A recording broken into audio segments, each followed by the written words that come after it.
Hello, everyone, and a very good afternoon to all of you. My name is Dr. Yamini Singh, and I'm Secretary General of Foundation for Critical Choices for India. On behalf of FCCI, I welcome you all to our webinar on the topic of New World Order, the role of emerging powers. I would like to thank you all for joining us today from the Netherlands, India, and probably other parts of the world. We are very excited to begin our webinar. But before we go on, let me quickly give out some instructions to all of you. Now, there has been a change in the agenda as Dr. Tharoor has to leave after an hour. So after he speaks on the topic, we will start with the Q&A addressed to him. And at around 3, we will resume with Dr. Saran and Dr. Nandaram, and then resume the Q&A with them and other panelists. You can also ask your questions to the panelists anytime during the event by typing your question in the Q&A box only, not the chat box, please. And Facebook users are also encouraged to type their questions in the comment section.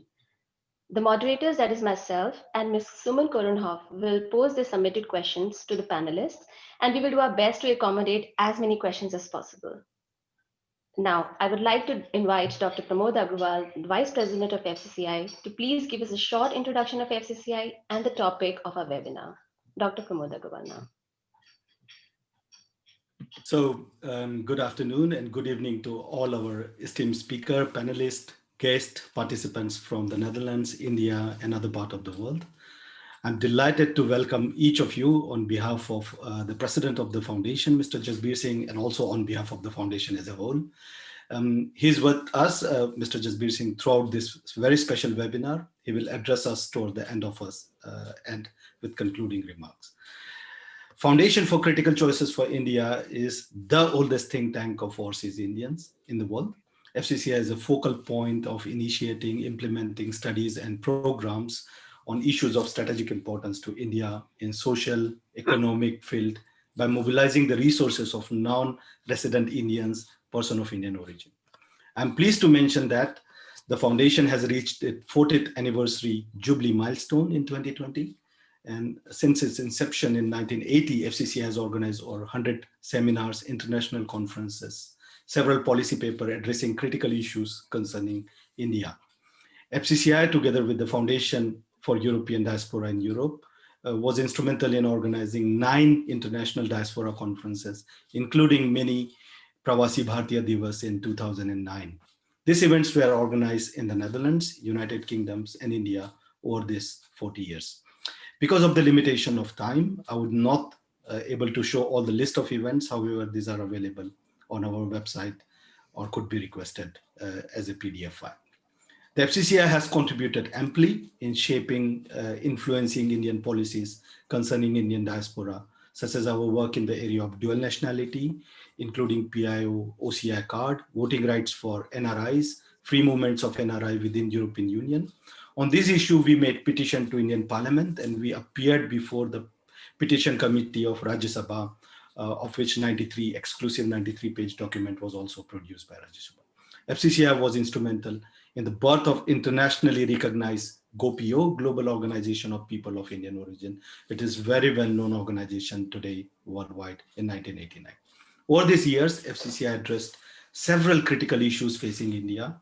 And if I have to point out few, then it's a transfer of capital and technology to India, pre-liberalization days, water development, sustainable farming, air pollution, solid waste management, energy transition, female safety, freedom of expression, time management, Kashmir issue, education policies in general, role of responsible mass media, which we have done very recently, and very importantly, structured mobility of skills, considering India's demographic dividend, to name few. Without it, India would be a white elephant. Foundation has a clear vision for coming period, and I can very quickly share my screen. I don't know if you can see that. And what you see here is we foresee bigger challenges such as global pandemics and structured responses to such crises, resource efficiency in relation to climate change, and data technology for global connectivity and virtual workplace for Industry 4.0 and Society 5.0, what we are striving for carbon neutral smart cities, and so on. So if you listen what I'm saying, most of our new or upcoming challenges are global in nature. So what you also see in the picture is our president, Mr. Jasbir Singh, with late ex-president of India, Dr. APJ Kalam. And then in 2007, we have done this seminar on emerging India, its ambience, dreams, and challenges. And now he has written a book, Vision 2020, and now we are standing in 2020, and probably it's the right time to retrospect, reflect on that. As well, it's very important to see how we move from here forward, basically. So today, on the occasion of 40th anniversary of our foundation, um, and the 75th anniversary of United Nations, we are going to deal with a topic of vital importance that concerns India and rest of the world. The proposed topic is New World Order, Role of Emerging Powers. This topic was suggested and extensively prepared also by Mr. Ram Lakina, who is President Emeritus of the Foundation. He is with us as well. Owing to some private reason, he could not do it. So I'm delighted and honored to presenting the theme of this 40th anniversary webinar, the New World Order, Role of Emerging Power. So why do we need a new world order or code of global governance? There is ever-growing movement of goods, services, capital, information, and people in the world. In the absence of well-defined norms, regulation, and institutional framework, these movements can lead to political or social conflicts, which at times can turn violent and result in loss of human lives and destruction of material and natural resources. To avoid this and to ensure peace, stability, prosperity in the world, here is a need for global governance. Moreover, there is a growing list of important global subjects or topics such as climate change, cyber crimes, epidemics, terrorism, which cannot be handled at national level alone. To deal with these major problems effectively, there is again need for an international cooperation in a structured form in accordance with rules defined in advance, fair to all the nations, basically. To establish the establishment of United Nations was the first serious effort to establish global governance. Since its inception in 1945, the United Nations has expanded greatly in its membership, enlarged and strengthened international laws, channeled humanitarian aid, prevented world wars, and ensured relatively peace in the world. With the collapse of the Soviet Union in 1991, the United States of America became the only superpower in the world. It is most important contributor to budget of United Nations and was largely supportive of the United Nations in its early years. But it has not hesitated to disregard the United Nations or manipulate it with the help of its allies when it suited its national interest. Thus, the United Nations is a very valuable but no longer perfect organization. Since its inception, the world economic situation has changed dramatically.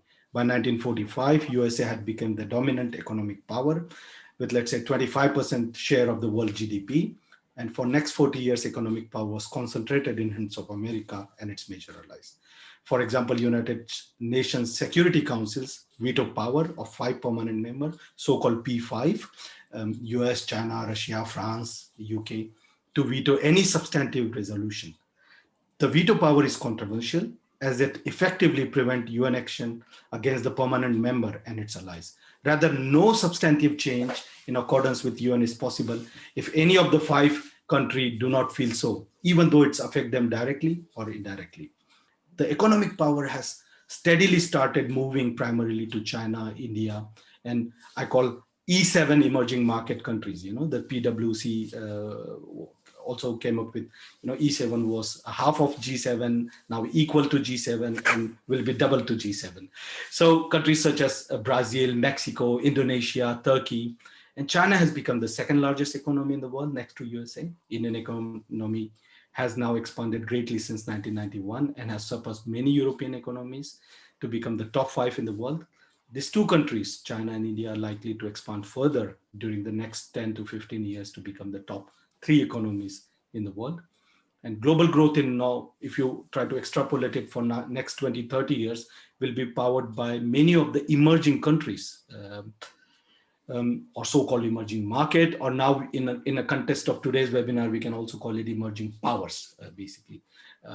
It is expanded that countries like UK and France probably will be out of top 10 economies and probably will be overtaken by countries like Mexico and Turkey, for example.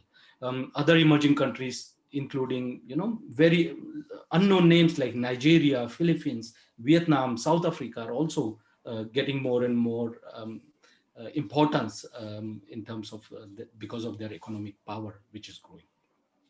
And many of these emerging powers and G4 nations, especially India, Brazil, Japan, and Germany, are definitely not satisfied with their representation in the power structure of the United Nations, and certainly and demanding these structural changes. And not just today, I think last 25 years since the 50th anniversary of the United Nations. Its veto-wielding P5 remained the victorious power of 75 years ago, with no representation from Latin America, Africa, or South Asia. So without change, the legitimacy gap will only grow. Probably one day it gets irrelevant. Until now, the established powers have resisted this demand. Moreover, what you see that USA and Western European countries who were strongly in favor of globalization because they benefited it greatly have now become opposed to a greater globalization. So-called we are entering in an era of deglobalization, or we call it decoupling phenomenon, and started opposing free market movements of goods, services, and people. I mean, President Trump of States is a major advocate of this change. Brexit is another example of a decoupling phenomena, I would say. So this has set a stage for major conflicts and struggle concerning the future of the global governance. So in brief, as a foundation, what we think is the three major alternatives. Maybe there are more, but these are prominent. The P5 nations, including United States and its allies, will try to maintain the status quo as long as they can manage it, but due to changing balance of economic power in the world, they're not likely to succeed. The second, China would like to restructure the world order in its own image. I mean, it's part of a P5 anyway. But what China is doing is also increasingly strengthen its position and try to occupy the void created by states or USA because of America's first policy, or it's not playing as a world leader role, which it should. So militarization, what you also see the militarization of South China Sea, Belt and Road Initiative. So the Chinese approach to the world is geo-economic. It is interested in global governance based on state capitalism without political freedom and human rights. It wishes to create a situation of supreme power for China and other countries, particularly in its neighborhood, playing second fiddle to China.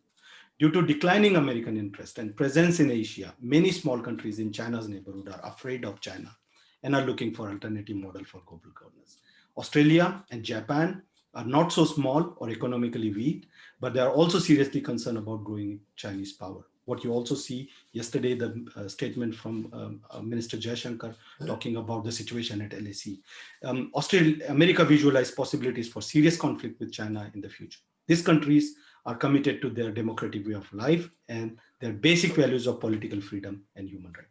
Moreover, these and many other countries are very dissatisfied with China's handling of coronavirus situation and hiding vital information from the world, and they mistrust China. Therefore, they're also strongly interested in cooperating with India or strengthening this economic and military power. And the third, which we want to advocate, is a multipolar world in which India could play as a leading or prominent role as a consensus builder, basically. This presents a unique opportunity for India to help in creating a multipolar world order based on peaceful coexistence, security for all, fair division of power responsibility, equality of opportunities for all nations, democratic decision-making, sustainable development, respect for basic freedom and human rights, unified fight against terrorism in all forms, solidarity and support for societies in need, globalization, expand positive dimensions, and manage negatives. So India is huge, but young population, as I said, demographic dividend, established commitment to democracy, large and growing economy, large army, increasing naval power, expanding soft power, and long experience of living with and managing diversity are valuable tools for this purpose. So I'm not advocating that India should or could become the most dominant world power or a global leader, but India could be instrumental in building global consensus or a coalition of willing in building the code of democratic global governance based on peaceful coexistence, as I said before, equitable share of power, respect of human rights, and sustainable development. India holds a unique set of cards. Its successes in its important field of human endeavor and will depend upon how it plays these cards. Today, we have excellent expert speaker on this topic of vital importance.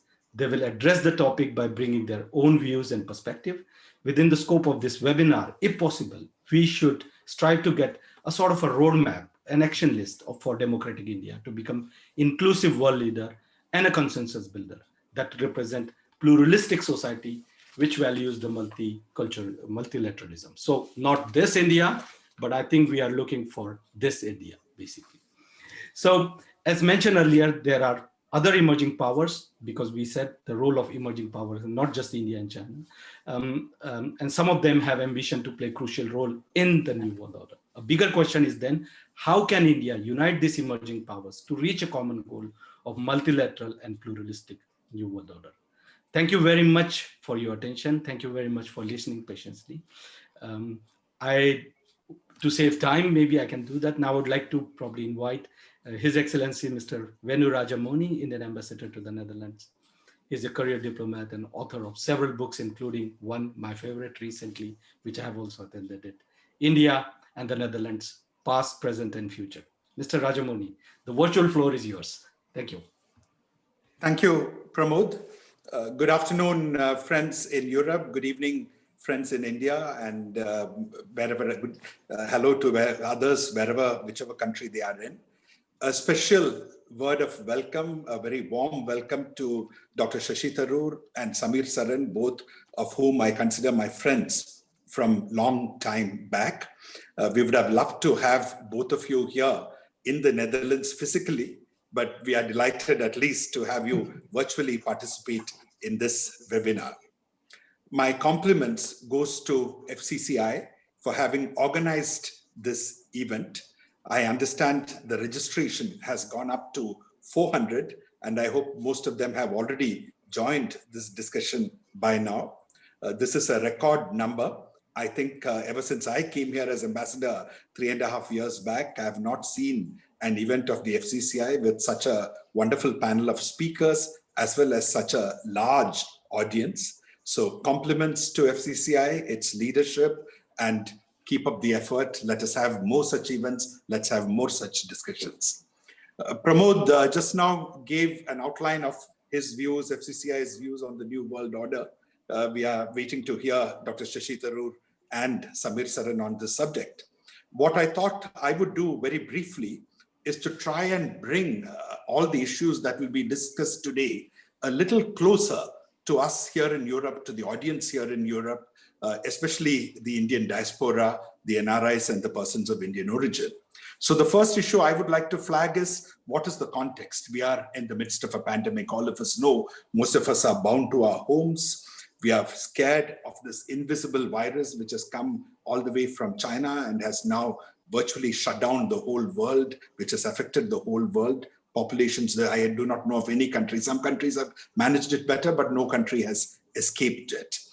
And in this pandemic, the pandemic is not just a health crisis, but it's also a very major economic crisis. The longer it lasts, the longer it takes for a vaccine to come out, the more severe is going to be the economic impact, and the world needs to deal with it. Countries need to deal with it. So who are going to be the winners and losers of the pandemic? What are the irreversible trends that this pandemic has unleashed? What are the trends of the past which it will accelerate or it will slow down? And technology, which enables us to meet and to interact like this, has clearly received a big boost because of the pandemic. But what are the fault lines? What is the negative side? What is the positive side? And how is it going to all change our lives? What are the issues we need to be concerned about, we need to worry about? I think all this we will hear. Let me also mention that within Europe, the pandemic has pushed the process of coming closer together severely back.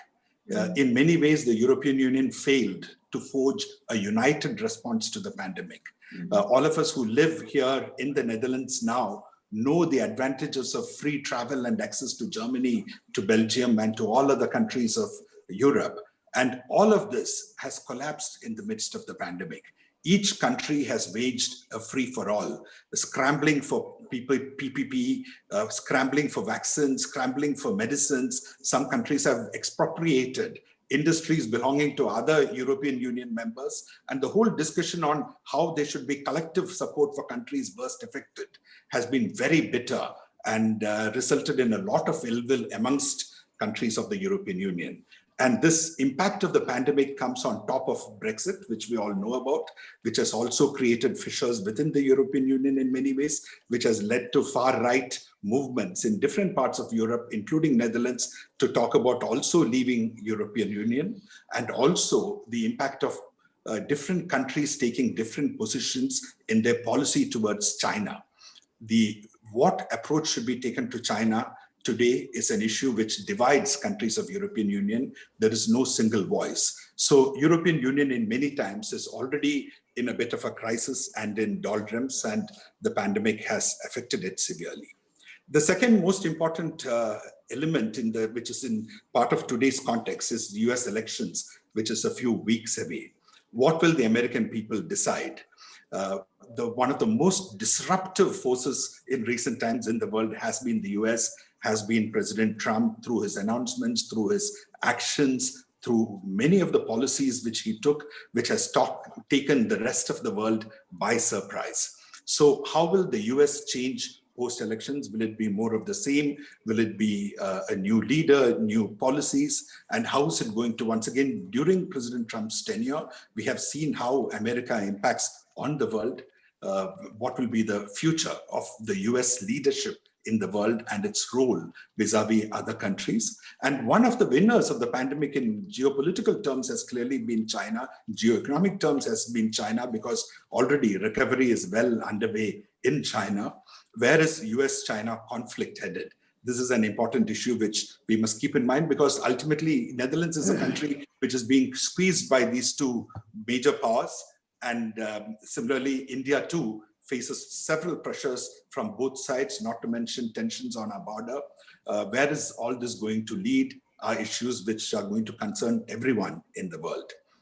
Friends, the third issue I would like to highlight, it's a very tragic issue, is the Islamic terrorist incident which has happened a few days back. I say Islamic terrorist because that is what President Macron described it as.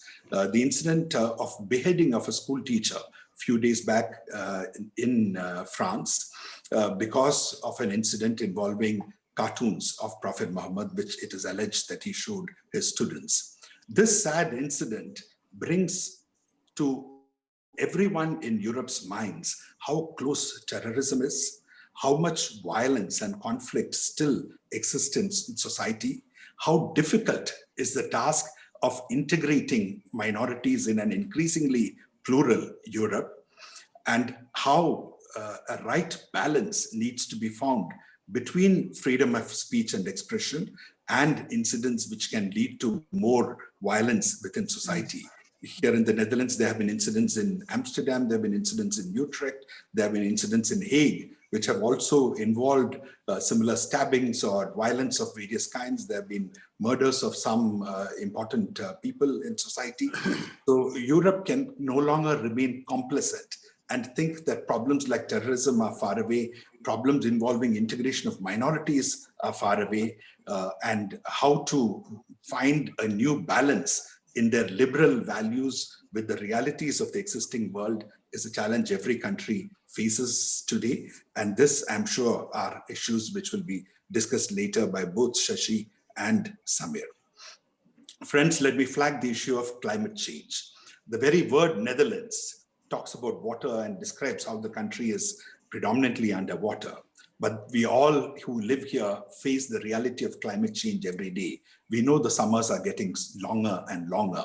We know in summer now there is a water shortage instead of surplus water, which was always the characteristic of the Netherlands. And we all know that the canals do not freeze anymore, permitting skating as used to happen in the Netherlands before. Hyderabad is reeling under floods. India has been one of the biggest victims of climate change. And the world collectively has to find solutions to address the challenges posed by collective change. Are we ready for that? How will we go about it? Last but not the least, let me point out that our speakers today, Shashi Tharoor and Samir Saran in particular, both of them are the most appropriate speakers because they have just brought out in January this year, just before the pandemic, a book called The New World Disorder and the Indian Imperative. Now, I like the title of the book, and in fact, it is the opposite of the title of this webinar in many ways, so it gives them the opportunity to disagree or agree with various views which have been expressed. But let me say that I too feel that the world is in a state of great disorder. Navigating this world through this disorder is going to be difficult for every country in the world, including India, including Netherlands, including the international institutions. India has a very major role to play in the coming days, but what is the kind of role it will play? Is it fully equipped to play that role? What more needs to change within our country?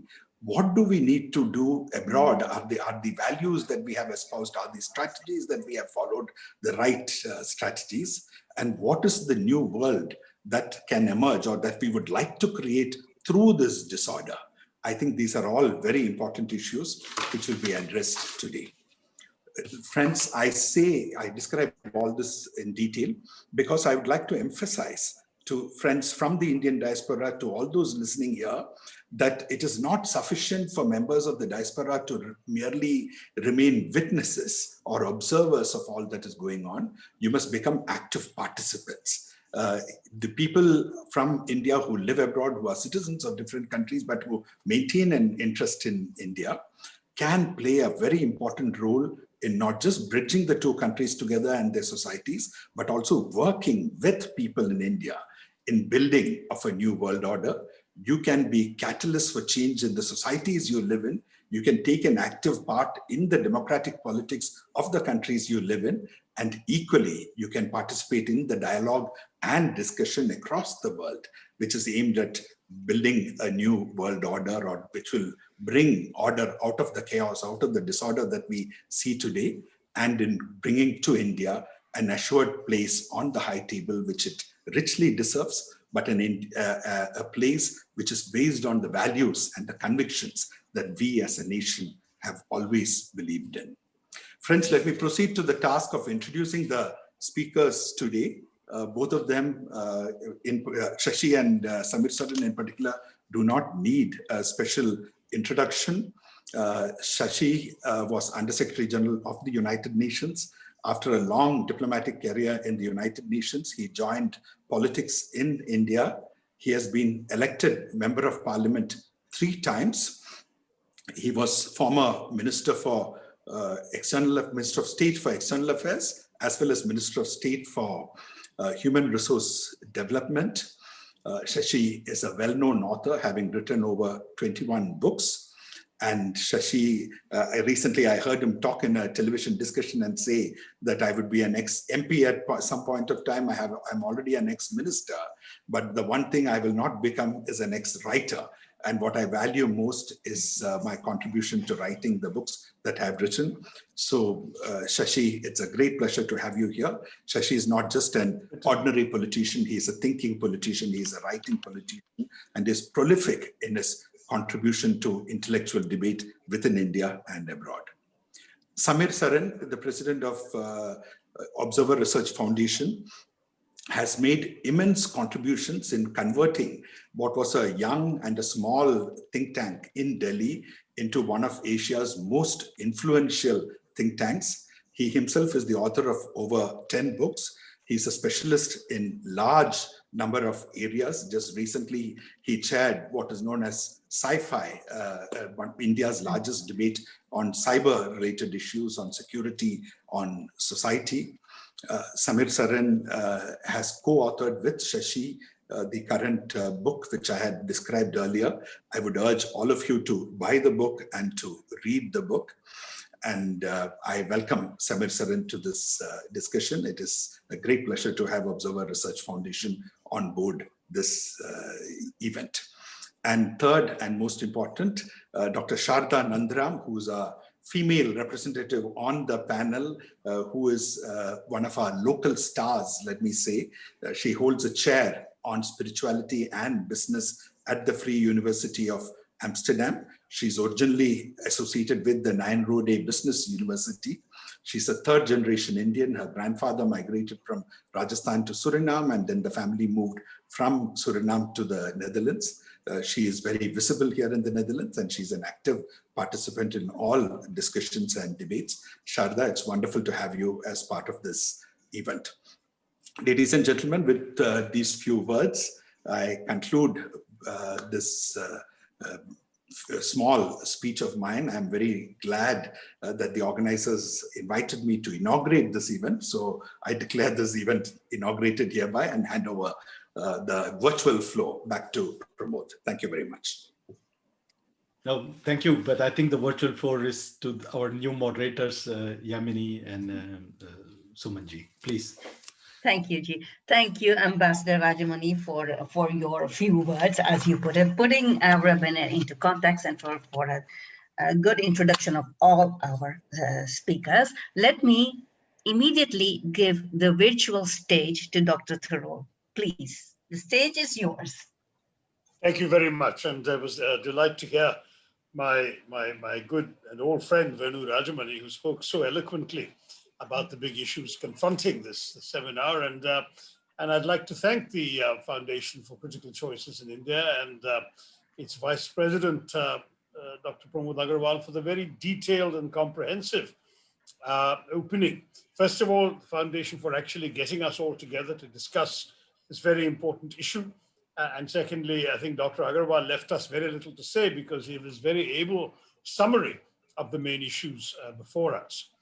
Samir Saran and I have authored a book called The New World Disorder, and I'm delighted that in a short while I'll be able to leave the stage to him to defend its contents. But since you asked me to make a few opening remarks, and I see we are well behind the clock, about 10 minutes behind the clock, I'll try and be brief. Essentially, the perception is that we are stumbling into the third decade of our century with a lot of uncertainty and anxiety about the future. We're seeing the rise of these strongmen leaders around the world who in many ways are uttering grievances that we would not have imagined a decade earlier. The norms and institutions that their predecessors were instrumental in establishing don't seem to matter to these populist figures. But you could argue they're not just driving change, they're actually reflecting some real problems in the world. And one of them clearly is the increasing perception that the notion of agency, I'm sure many of you are very aware what agency means, the capacity of individuals or institutions to act independently and to make their own free choices, that distribution of agency in the international system is now widely seen as inequitable and no longer reflective of today's reality. So there's an anger and disappointment against globalization, which has already been alluded to, which has perhaps led to the rise of these populist trends, the rise of strongmen, the emphasis on nationalism and deglobalization. And should this really surprise us when 10% of the global population controls 84% of the world's wealth? We're talking about living in an era of the fourth industrial revolution, the digital revolution and all that. Manufacturing is down, organized labor in many ways is in deep trouble. There's widespread sense of economic insecurity in both the developed world and the developing world.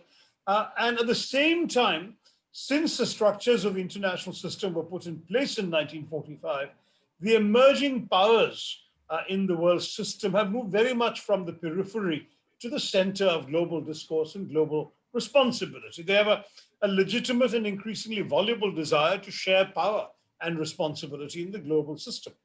The dominance of a handful of small industrialized Western countries, especially in the international financial institutions, the so-called Bretton Woods organizations, looks increasingly anomalous in a world where economic dynamism has shifted irresistibly from the West to the East. And I think we're seeing a situation in which, for example, digital technologies have empowered individuals. Paradoxically, we've seen much more willingness of people to communicate with each other, to fuel protests. One could argue that it's erased the asymmetry between the voices of those in power and those who are not in power. But at the same time, we are finding that these tools, these digital tools, the very tools that have allowed people to mobilize, are also becoming instruments to subdue and control them. Ubiquitous surveillance, algorithmic decision-making, artificial intelligence and facial recognition. All of these things are coming up, and so many fewer people have the power, the access, the wealth, and indeed the control to be able to impose their agency on top of ordinary individuals. There's kind of tussle between agency and control right through the system. I think climate change was already mentioned by one of the earlier speakers.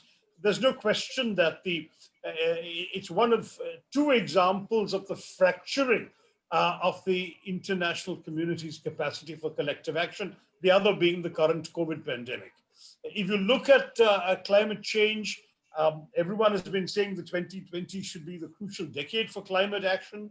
But the fact is that even though climate change is now more visible and more devastating than at any time in history, there are climate refugees who arguably are outnumbering those who are fleeing conflict.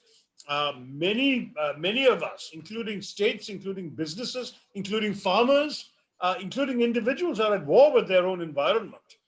And there's a lot of short-term thinking about how to deal with it, as we're seeing in Delhi right now with the neighboring states and their stubble burning in Punjab and Haryana that's adding to pollution in the national capital. All of these suggest that the world is unable to cope with climate change. And I would argue that it's symptomatic, even before the COVID pandemic, of the way in which international regimes have been equally gridlocked. 20th century rules relating to trade, connectivity, innovation, peace and security have all witnessed the application of perverse unilateral state behavior. And the result is that we're seeing more and more countries locked into a destructive zero-sum race. And I would say the COVID pandemic has confirmed this. We've seen in the pandemic, and Samir and I have written about this in an op-ed after our book came out, both the waning legitimacy of international institutions, which we talked about in our book, and at the same time, the resurgence of national sovereignty manifesting itself on the pandemic, with countries very much taking our country first kind of attitude. Taken together, the pandemic has shown a world increasingly less willing to cooperate and also less able to do so. So what we have argued is that we must recognize our interdependence and shared resilience. When we're talking about the emergence of new powers and forces, which unlike China, were omitted from the UN High Table in 1945, what we are talking about is a need for a system redesign of global governance to ensure that all countries benefit. And we are saying that had global governance really been working effectively in the interests of all, the world would have identified the coronavirus as soon as it emerged. It would have sounded a global alarm about its dangers. It would have identified and publicized the best practices that would then have been adopted by all countries to prevent or limit its spread. And that this did not happen is in many ways a damning indictment of the state of our new world order. So we would argue that it's very important for emerging powers, and we are writing particularly about one emerging power, our own, India, New Delhi, to rethink the paradigms that are challenging our world order. As an Indian, I have no doubt that we must be globally active if we are to create and maintain the society we want at home. And our success at home would be the best guarantee that we be respected and effective abroad. I've seen some of the chat box comments by some people who are very, very concerned about what's going on in the country. I must say that for me, on this issue, we feel that the need for India's response to the global challenges that I've just summarized and described for you must be for India to be actually a model of this kind of system. We need to evolve a coalition of like-minded countries that will use their individual and institutional capacities to respond to the demands of global governance in the 21st century. We argued in the book that India will perhaps be the world's first development power, with its rise being linked to its ability to provide governance solutions, both for itself, for India, and for the development needs of millions from Asia and Africa. Now, right now, we are perhaps slightly further back than we looked as we were when Samir and I wrote the book, we finished the book about a year ago, I would say that in this time, in this era, it's extremely important for India to find the courage to change course where necessary and to reaffirm course where possible, to take fresh new initiatives to catalyze a new consensus for our world. And there is no doubt that we are living in a world of strong leaders, strong cooperation, strong communities. Cooperation is much more sporadic, much more contests and competition taking place. Consensus is much more difficult to arrive at. But at the same time, I think we've seen that the rapid and global spread of the coronavirus is a devastating reminder of the consequences of the New World Disorder. And therefore, it seems to me that given that, it's all the more important that we end up, frankly, reminding ourselves that the reassertion of sovereignty must not imply an abandonment of global responsibilities, because when the current pandemic is over, the globe still needs to learn lessons about what happened, how international systems and institutions can be strengthened and even radically reformed in order to forestall its recurrence. I think many countries are finding in the pandemic an opportunity to close themselves off, to throw up protectionist barriers. I would argue, and I'll let Samir speak for himself on this, that India must defy such impulses. If anything, Indian leadership in these times, a new ethic and resolve for global governance is required, because that's the kind of vaccine the international community needs if we are to properly accommodate the emerging powers into the global governance that will emerge from the disorder, the world disorder manifested during this pandemic. I'll stop there and take your questions. Thank you. Thank you so much, Dr. Dhruv, for your insightful discussion on this topic. We are really going very short on time, so a little bit last-minute change of plan. I will just post some of the questions that we have got from the trustees. Now, one of the questions is that the China is becoming very dominant in this order, but they have very non-democratic principles. What is more important? I mean, it's like an ideological question for India, for that matter. Is it more important to be growing economically, or to stick to the democratic principles, which will lead to growth, but that will be a little slower growth, not to the same speed as China or maybe some other countries? So, what is your take on that? What this is basically an ideological question. Well, you may accuse me of wanting my cake and eating it too, but I believe both have to happen. I believe we need to grow rich. I've been saying this, frankly, for nearly 30 years, and I have a paper trail to prove it. I've always argued, even for India to be respected on the international stage, we need to be a prosperous country. We cannot be, on the one hand, a country seen to be completely beset by poverty, squalor, destitution, and therefore despair on the part of many, many millions of our people, while at the same time expecting to be a rule setter or a norm maker on the global stage. The two don't go together. We have to show that we can overcome our problems. And those include, by the way, the problems that are being actively debated in your chat room right now about some of the issues domestically within our country that seem to have affected our social cohesion and our reputation for pluralism and harmony. Yes, now, yes, in this, there is no either or.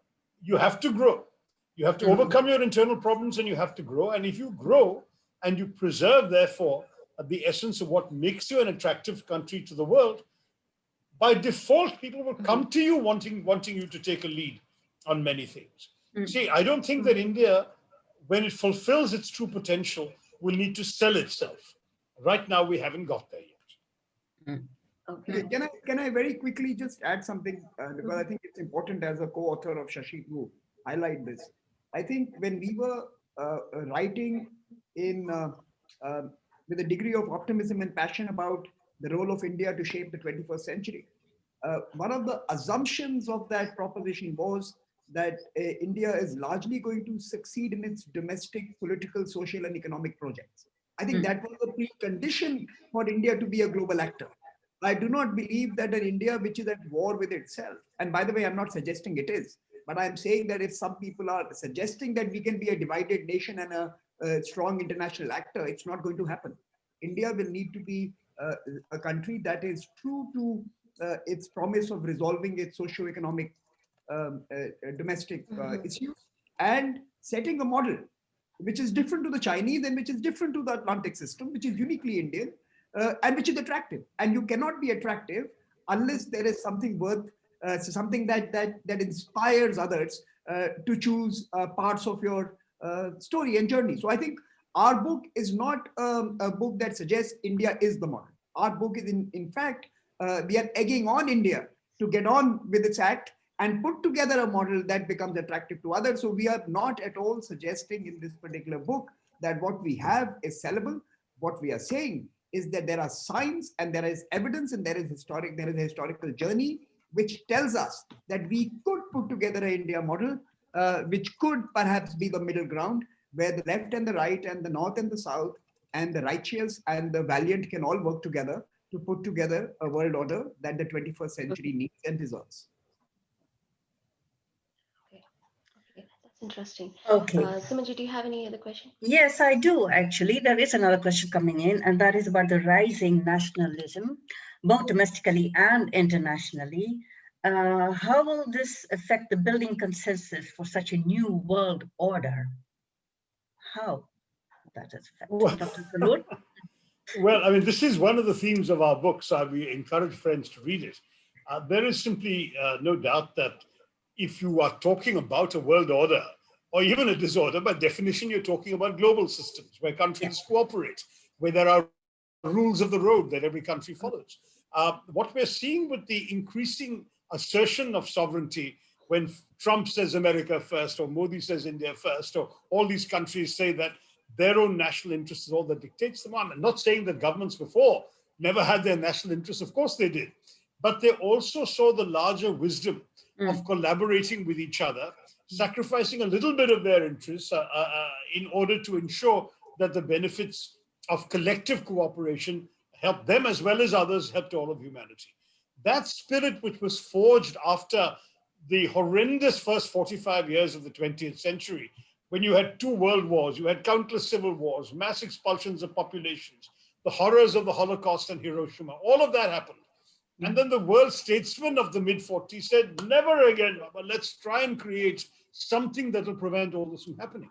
And you can look back on the world order arguments somewhat critically, as Samir and I have done, but you can also look at the positive side that there was never a third world war, that you were able in many ways to preserve a certain sense of peace and cooperation. Of course, conflicts continued in the periphery. Of course, problems happened, but in the meantime, developing countries grew and prospered. Poverty declined dramatically around the world. The yoke of colonialism was lifted. Racism was fought. Women's rights got talked about and women were empowered. All sorts of good things happened during this long peace, shall we say, of about 70 years, almost 70 years anyway, after the Second World War. But in recent years, what you're seeing with this rise of nationalism is a genuine threat to that level of international cooperation. There is suspicion of foreigners, there's mounting and overt xenophobia and bigotry. There's within countries and between countries. And on top of that, there is a genuine skepticism about international institutions. So when COVID happens, instead of strengthening the world body that should actually protect us all, WHO, the United States withdraws from WHO.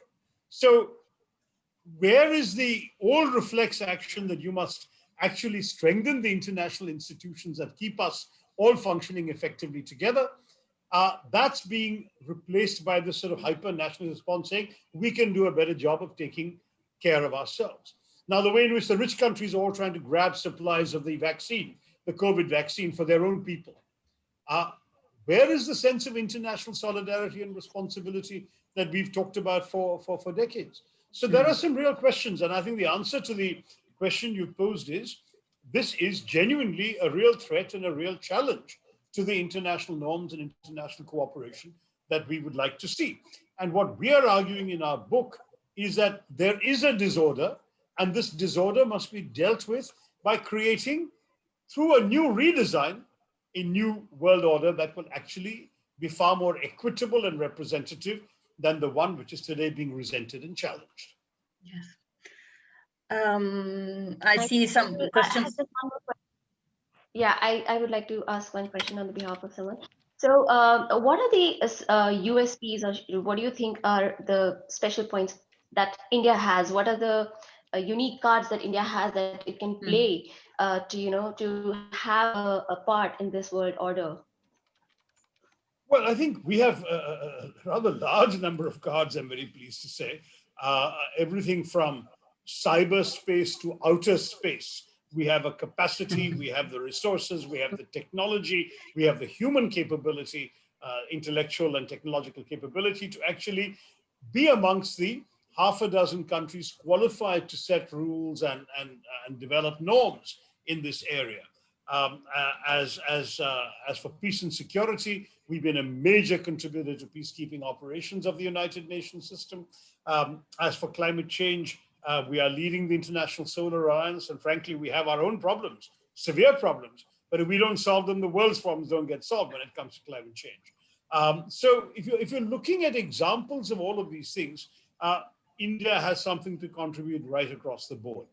As long as I think we are seen as a country that's got our act together effectively at home, we could then be able to say, listen, let's help you get your act together internationally. I'll give you one example. The Africans. I was briefly minister dealing with Africa. And before that, of course, for many years as Undersecretary General of the UN, I had the privilege of meeting and talking to a lot of African heads of state and foreign ministers. And one of the things I was struck by was that while they all got more money, more aid, more resources, more investments from America or China or Europe even, they looked at those countries with a lot of awe and admiration, but also a sense of distance. They looked at India with a sense of not only respect, but actually affinity, because they were saying, India seems to be overcoming problems very much like the ones we're facing. These other countries, they're a different world. We'll never be like them. But India, we have tribal conflict. India has caste conflict. We have religious problems. They have religious divisions. If we have poverty, they have poverty. If we have slums, they have slums. And you look at these things and you say, but India is succeeding. India is able to overcome them. India is actually showing us a way. If they can do it, maybe we can learn from them. And that attitude was widespread amongst African leaders in thinking and talking about India. And that's an amazing calling card, that we would be that much more acceptable. So when we talk about India being a sort of development power, that's what we mean, that we would actually help Africa solve its problems by saying, look, here's what we've learned, here's how we can help you. We're not going to direct things, we're not going to come and rule you or tell you what to do, but any help you need, we're available. And that kind of offering of solutions is something that India would be very good at doing. Okay. Sumanji, any more questions? If asked. Yes, there are a few questions, actually. There are more than a few questions, but I have an interesting one right in front of me. It's from Professor Mariana France, who says, if we are not happy with the current world order, we have to change the order, meaning focus on the younger generation and education. I'm trying to trigger and stimulate the hidden competences of Indian students in order that they can create a new order. Sustainability, resolve conflicts, and global collaboration. On which competences we have to focus on to prepare the students for a new world order? That's her question to you, Dr. Tharoor. Well, education undoubtedly is important, but I must admit that what Samir and I have written about is much more about the behavior of states, rather than so much about creating a new man or a new woman for a new world order, because I think that ultimately institutions and states have a special responsibility and a special burden, but they also have special abilities and powers. When we talk, for example, about agency on the global stage, that agency can only appertain to a state. Yes, you may have terrorists, you may have civil society movements, you may have NGOs, and they will have their due part. But that's a larger issue. However, since the ladies asked about education and happens to be a passion of mine, let me just say that we do definitely need a new education for the 21st century. And if anything, what the coronavirus has demonstrated is how rapidly we will have to change our attitudes to education. We are going to become much more digitalized in the education field.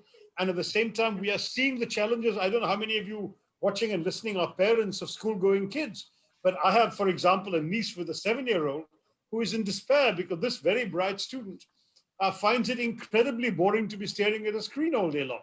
And so clearly, even educational pedagogy will have to change to make more online education interesting and so on, because otherwise we're going to be facing some genuine problems of being able to create people equipped for the 21st century. And one last thought is that we are also living in a world where the purpose of education, which is to equip people for the world that they're going to enter, that purpose is thrown into further doubt and uncertainty by the rapid evolution of technologies like artificial intelligence. Samir is really the technology man here, but I was reading a report by the Oxford Martin School a couple of years ago that said that by 2030, 30% of the jobs in the world will be jobs that don't exist today. Now, how do you prepare young children for a job that doesn't exist? I keep telling teachers, for God's sake, don't teach children what to think, teach them how to think. Because ultimately that's all that's going to hold them in good stead when they'll be approaching and dealing with totally unfamiliar, totally, I mean, at the moment, non-existent things. That'll be the world in which they're working in the future. So much on education. I can take, I'm afraid, just one more question, and then I will leave Samir to carry the burden by himself. I have a very short question, Dr. Thiru. It's about how important is it to safeguard nuclear security when we're talking about the global order? Now, I'm not a great fan of nuclear weapons, even though I come from a country which has one, or has them, and is in a neighborhood where two of our neighbors have them too. And so there's a perception we can't do without.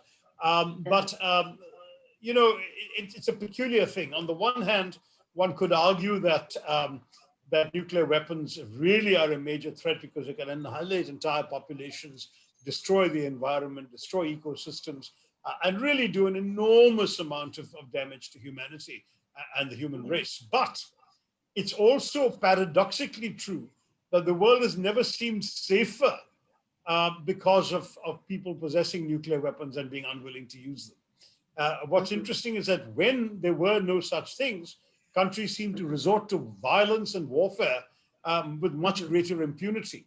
And obviously, most of the conflicts in the world, the overwhelming majority of the conflicts in the world today are between non-nuclear powers. But they seem to have less to lose. It would take a much higher threshold for, say, India and China to go to war to a stage where nuclear weapons could come into play, or even with Pakistan, or for the US to threaten the use of nuclear weapons if China became belligerent in Taiwan. These would be very, very major things that countries would be very reluctant to contemplate because of the horrific consequences. So there are those who argue that the nuclear deterrent of mutually assured destruction will actually help safeguard peace and will make wars much less, shall we say, terrible than the wars we saw in the first half of the 20th century. Now, I don't know. This is something which is still at the realm of speculation. But obviously, I would like to believe that if you don't keep nuclear weapons secure and safe and control of them limited to very, very few hands, there is very much the danger that some form of nuclear device could fall into the hands of people who are not state actors and therefore not confined by this burden of responsibility. Terrorists with dirty bombs or terrorists with small nuclear devices are precisely the big fear of horror thrillers. So I think that level of security is absolutely indispensable to maintain. Again, you know, before Shashi leaves, I just want him to leave with three thoughts. It's not that just because we are in Delhi, we can meet easily. We are also stuck in our own homes. But Shashi, leave with three thoughts, because you've been working on a world which is safer and a world which eventually decides to shun nuclear devices. So three thoughts for you. One, what happens when algorithms decide when nuclear weapons will be deployed? And are we reaching a stage in the near future when black box algorithms start deciding strategic postures of countries? What does that mean in the future? Second, implications of cyber attacks on nuclear facilities captured by non-state actors of nuclear installations, and how does technology allow non-state actors to own a device without having to actually have the hardware with them? So they can actually use someone else's device just through technological means. Is that possible? Can we keep it safe? And third, and most important, and I think this is something that is really, really worrying. The guarantors of the nuclear order don't seem to be interested in retaining that nuclear, well fought out, hard fought, still the 60s and 70s were able to produce that strategic order that has kind of been maintained till now. The two are no longer the most invested in the system, the USA and the USSR section. Do you think a whole new cadre of countries will now need to bear the burden of a new nuclear strategic order? And do you think that India should be promoting one in the 21st century? Wonderful questions. I do not have answers, but I'm very glad Samir has raised them. And I hope you will press him to give you his answers in the hour ahead. I really have to leave you all. Thank you so much for having me. Much appreciated. Jai. Thank you very much. Thank you very much. Oh, Jasbirji has to unmute it, Yeah. but I think he left. But no problem. He left already, I think. Yeah. Yeah. Yes. So then we leave it by that. So I had to say a few words to him, but it's fine. We just proceed further with our program. So hope we will some other point and of time we will try to connect and convey our message to him. Okay. Well, moderator. Yes. yes, thank you. Well, then we can move on to our next speaker. That is Dr. Samir Saran. Again, the virtual stage is yours. Thank you to all of you for inviting us, and thank you, Pramodji, Ramji, Suman, Yamini. I'm delighted to meet Sharda online, and I hope we can continue to connect. And of course, Jasbirji. I'm also here because of a dear friend of mine who's in Holland, Patricia, who reached out to me and made this possible. So thank you to Patricia, and delighted to be with His Excellency Ambassador Rajamani. I think he's one of India's finest diplomats, and he has done a yeoman service for the country. No, I have very little to add because Shashi is such a fantastic writer, author, speaker that most of us are sideshows when he's around. So what I will do is I'll just give you 5 short thoughts that come to my mind based on the pandemic. The first, of course, is, when the pandemic proliferated around the world, most of us turned to our nations. Most of us were looking to our governments to find solutions, responses, vaccines, medicines, ventilators, masks, and everything. The pandemic, in a curious sense, has reversed the trend of the previous 20 years, where the nation state was increasingly becoming less important.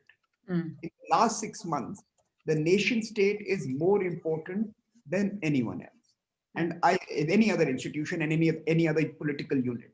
And in that sense, the book which precedes this moment also was complicating the role of the nation state in the future. And I guess that has become even more complicated as we go ahead. So you have the idea of globalization, where communities were becoming increasingly important, using technology, using trade, using economics, using ideas, using knowledge networks, suddenly find themselves in a new world where the state is back. And how they now not only decide when you leave your home and when you go and work and what you eat, but they also have insight into your personal devices, into your movements, into your behavior. So the state is back. So the new world order is certainly going to be shaped by a state which is stronger than it has been in the last 20 years, ever since Pax Americana. And I think we must think about it when we discuss the new world order. We can't be writing formulas for the future without understanding the base, which is today. And the base is that irrespective of whether you are communist, capitalist, democratic, authoritarian, the state is back everywhere, and the state is back with a bang. That's the first idea of the pandemic. The second idea from the pandemic is that the minute we started working from home, the minute we started communicating through digital means, the minute we started engaging and conducting trade and commerce and other activities online, we reduced the importance of what we would call workspaces, the traditional workspaces. Now, this is a very casual statement to make, which has very deep implications. Workspaces, earlier the workspace was farm, then industry, then commercial offices, banks, and now it is your mobile device.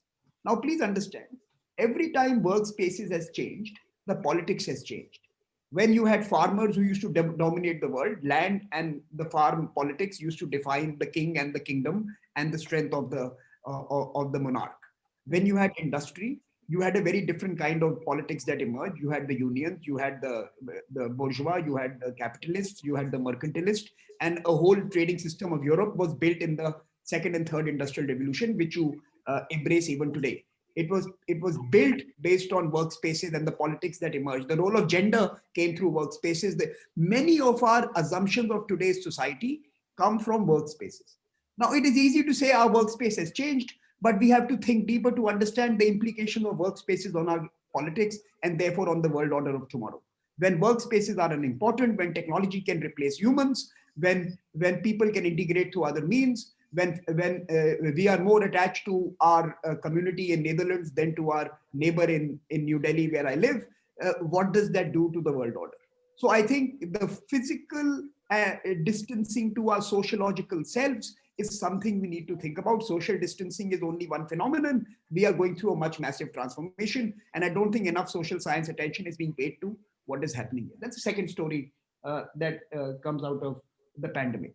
The third story that comes out of the pandemic is what Shashi avoided mentioning, perhaps because he was a faithful servant of the system that promoted the global model of the past. He served it through the UN, and he has a certain attachment to it. By the way, we had these great conversations when we were writing the book. He and I could only agree to 300 pages, and that's why the book came out. But we had lots of differences as well, so those are for another story. But I think what we fail to acknowledge as people, and the pandemic has told us in stark terms, is that let us be honest, that globalization had failed. The rise of popular nationalist leaders who were telling the world that integration is bad and economics and trade is perverse and we need to be inclusive rather than connected, was a result of the fact that globalization had failed to deliver. Now, how does the pandemic prove this hypothesis? The pandemic tells us two very interesting stories if all of us pay more attention to it. The first, please go to the pin codes, even in a developed country like New York, if you want to trace death, fatalities caused by this pandemic. Go to New York City, look who lives in which pin codes and who has died. And you will find the inequality starkly visible. You will find how unequal globalization was, that in a country which in 2019 had been rated by the Global Health Security Index as the most competent to respond to the pandemic was on its knees because the largest chunk of its population was underserved by the health system, was living in crowded conditions, was living in squalor. In a most rich country or most powerful country of the world was brought to the knees because the global model of economics was unequal and had created inbuilt vulnerabilities in a society like America. Forget about our countries, we are poor countries. I'm talking about the richest country of the world. I'm talking about UK and US. And they were brought to their knees because of the model that was flawed. That's one story about why globalization and the economic model was not working. The second story is that even as the World Bank and its various institutions, UN institutions and World Bank, all come up with prognosis about 100, 200, 300, 400 million people going back into poverty, we see 200, 300, $400 billion wealth generated by certain companies. At the time when millions are going to lose their job, billions are being accrued to the account of a certain group of a clutch of people. Now, what kind of economic proposition is this, where you have misery and fortune being generated and not being redistributed at this particular moment when all of us feel vulnerable and anxious? So I think one of the stories that comes out of the pandemic is that if your economic system is broken, bad politics is bound to result. Instead of saying bad politics results in bad economics, I am now flipping the hypothesis. I think bad economics can lead to terrible politics. And what we are witnessing around the world in the last 10 years or 15 years is the result of terrible economics having been imposed on us over the previous few decades. And it's time to rethink our economic model, a model which allows these kind of outcomes to happen during the pandemic. And my last point, I don't want to take too much time.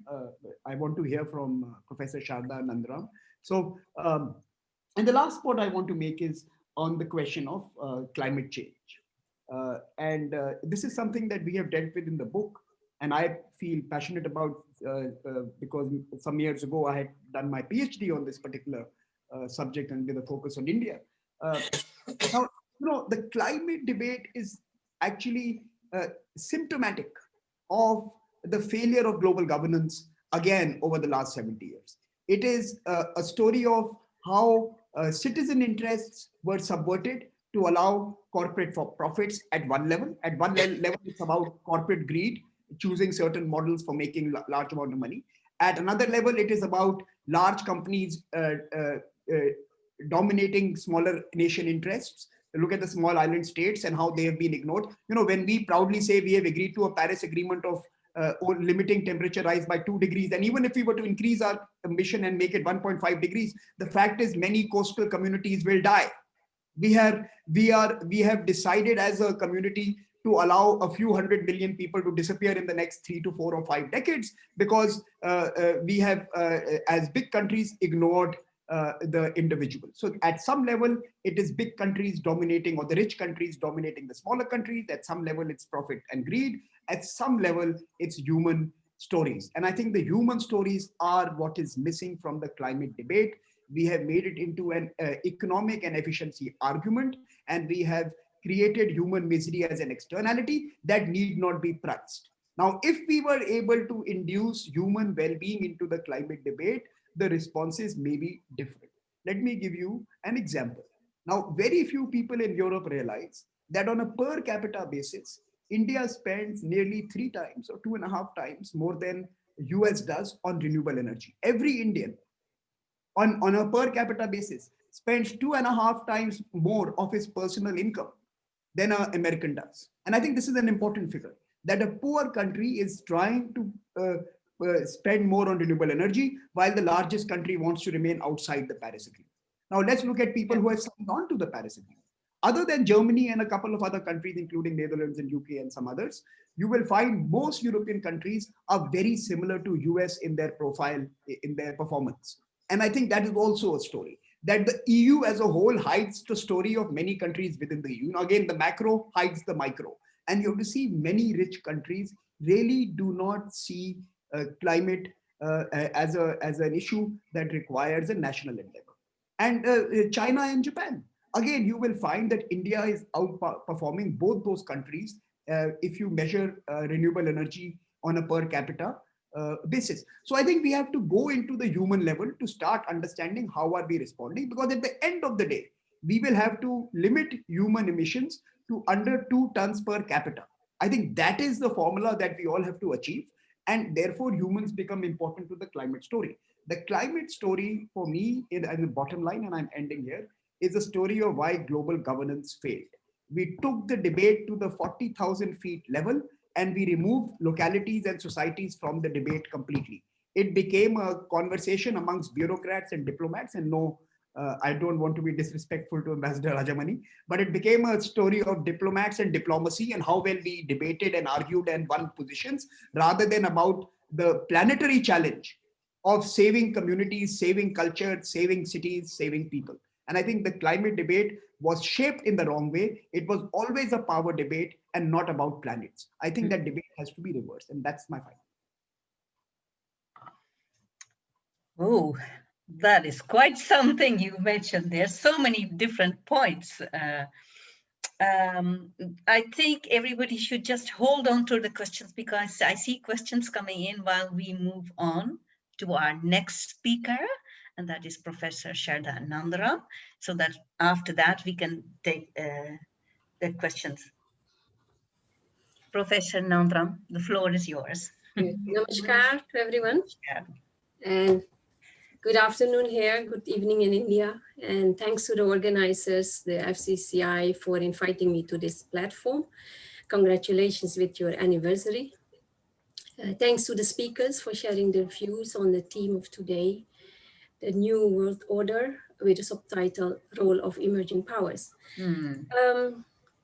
A lot has been said, and it's very tempting to talk about all those points that have been raised. But let me just stick to the comments that I prepared before the session.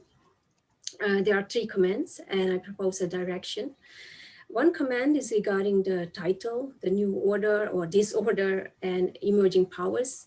The second one is about the lack of cohesion, and I would like to make the link to left and right wing in a political sense.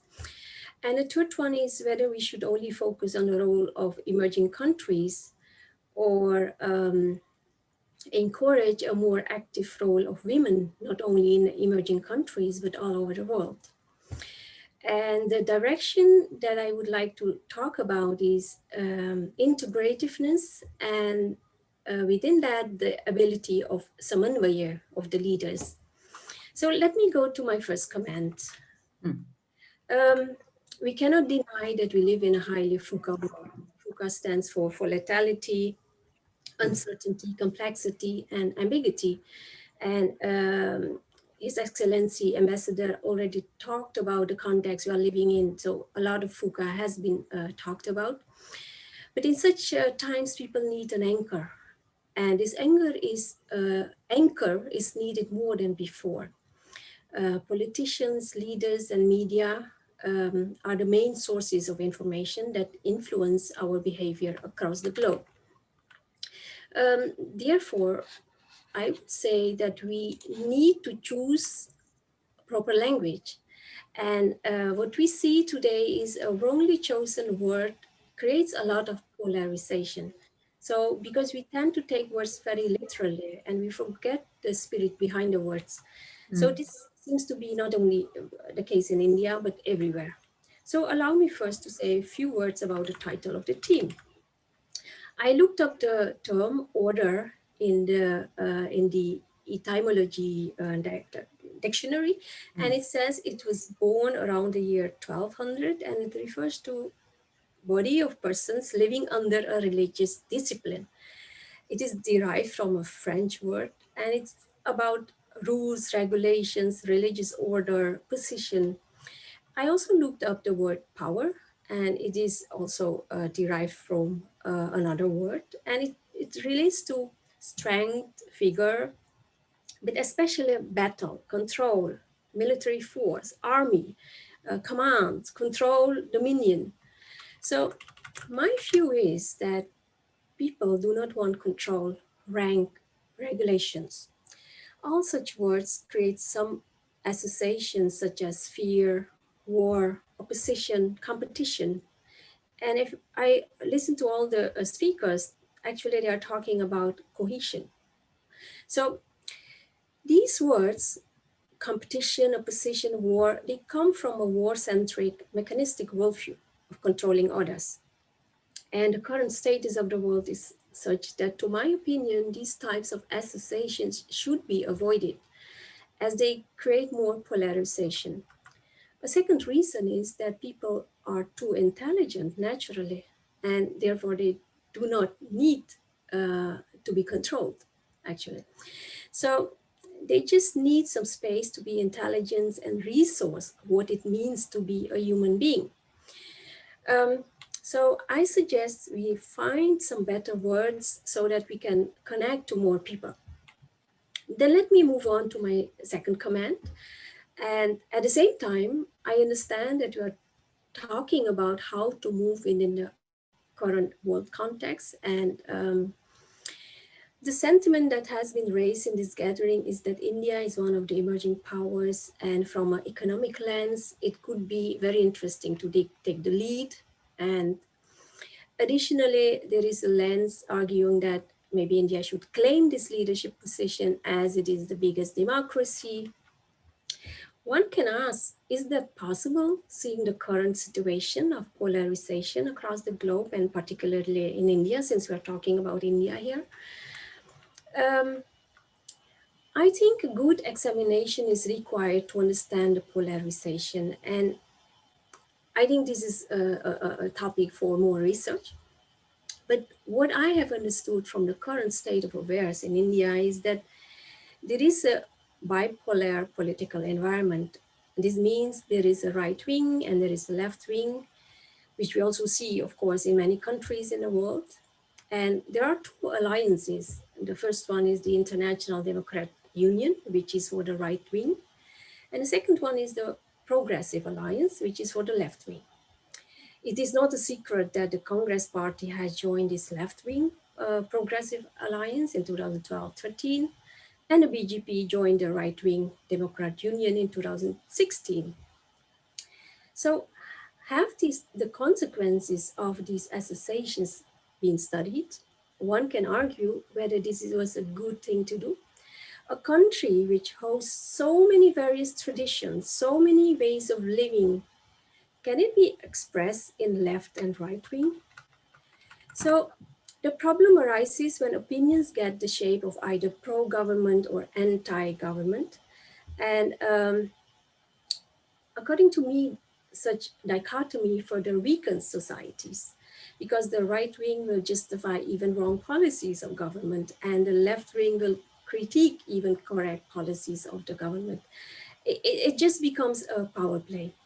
So there is no space for using our wisdom, which is inherently in all of us as a human being. So because now we see the polarization has been conditioned in the minds of citizens. Now moving to my third point, which is about the role of women. The international perspective of India is that when it comes to women's position, an emancipation movement is required.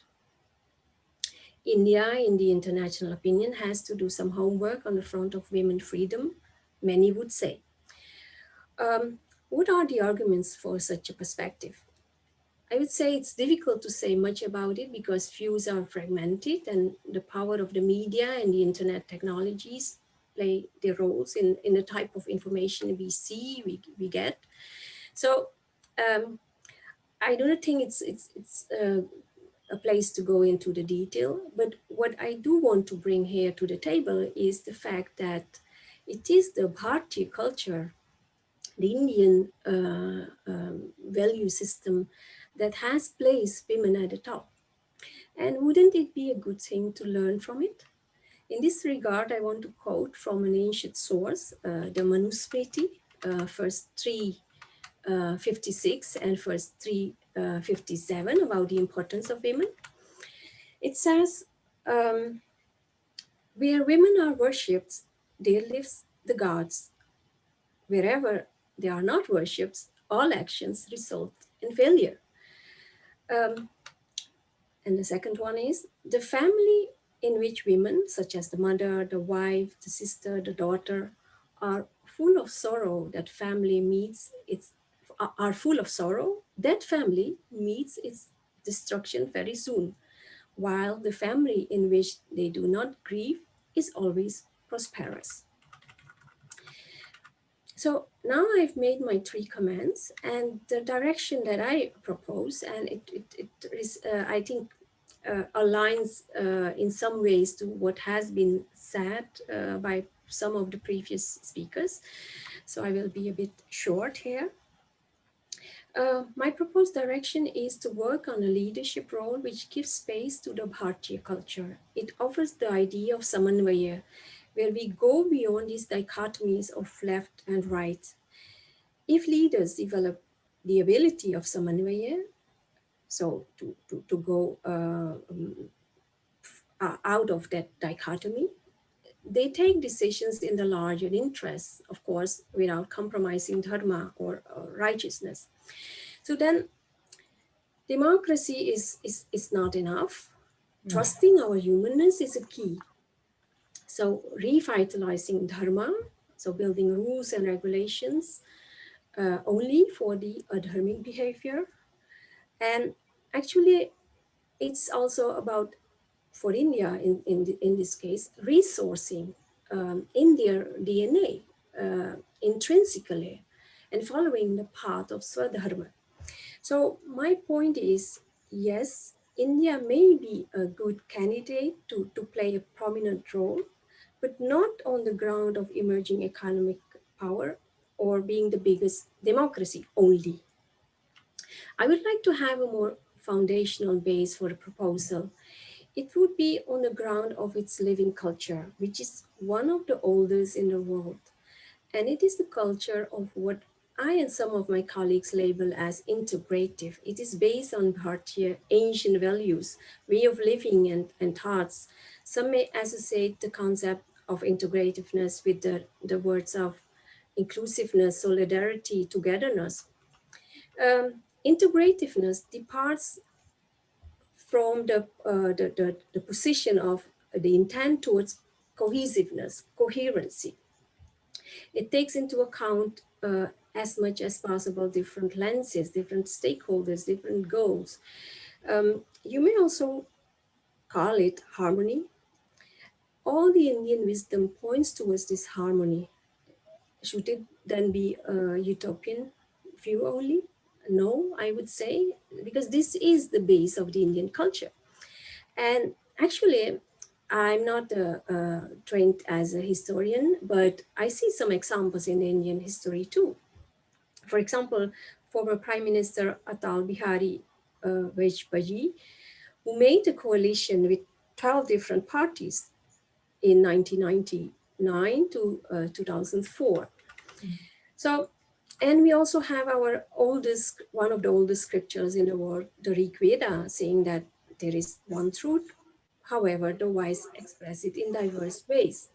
So I would say the time is right and maybe even urgent, given the current sentiments, to move towards nourishing what you will may call a new worldview, which would be more tending towards integrativeness. And actually, for India, it is not a new worldview, I would say. The ingredients are there.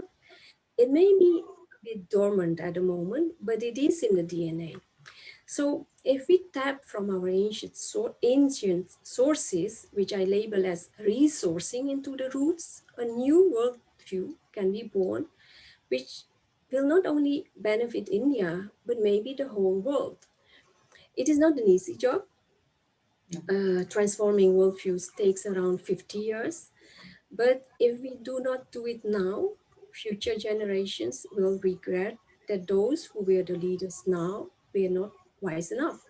They did not have the Samanvaya vision, while it is the core of Indian civilization. So the ability to respect several perspectives is at the core of the Indian values. And I usually use this cube to say that, you know, we have different views and we respect the different views in Indian value systems. So it seems that we have been moving away from that respect. We are still tolerating it, but for me, toleration and respect are not the same. The concept of toleration is normative. It is a burden to have a person who has another view, but for the sake of cohesion, one would tolerate. While respect is intrinsic, it's subjective, it will be more sustainable. These ancient sources are universally applicable as they are so close to the law of nature, the natural intelligence that we as human beings carry with us. So I would like to stop here with sharing my views and looking forward to questions. Thank you very much, Professor Nandaram, for your very interesting views on how India can, look at this problem of world order in a different way, looking at our roots and, learning from them. I think now we will start taking the questions. I would first like to invite one of our trustees to ask this question. Professor Pramod Saxena would like to ask the question himself. Professor, you need to unmute it. Yes, now you can speak. Yes, I have done it. Dr. Samir Saran, thank you very much as a founder trustee and the previous president. I'm very, very pleased that you could take part today. I happened to be listening to your interview earlier this year of Mr. Jayashankar.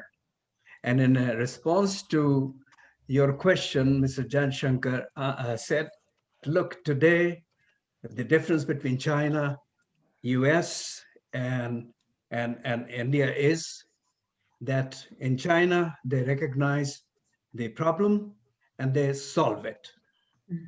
Whereas India, we recognize the problem, but we leave it for others to solve, and it goes on and on.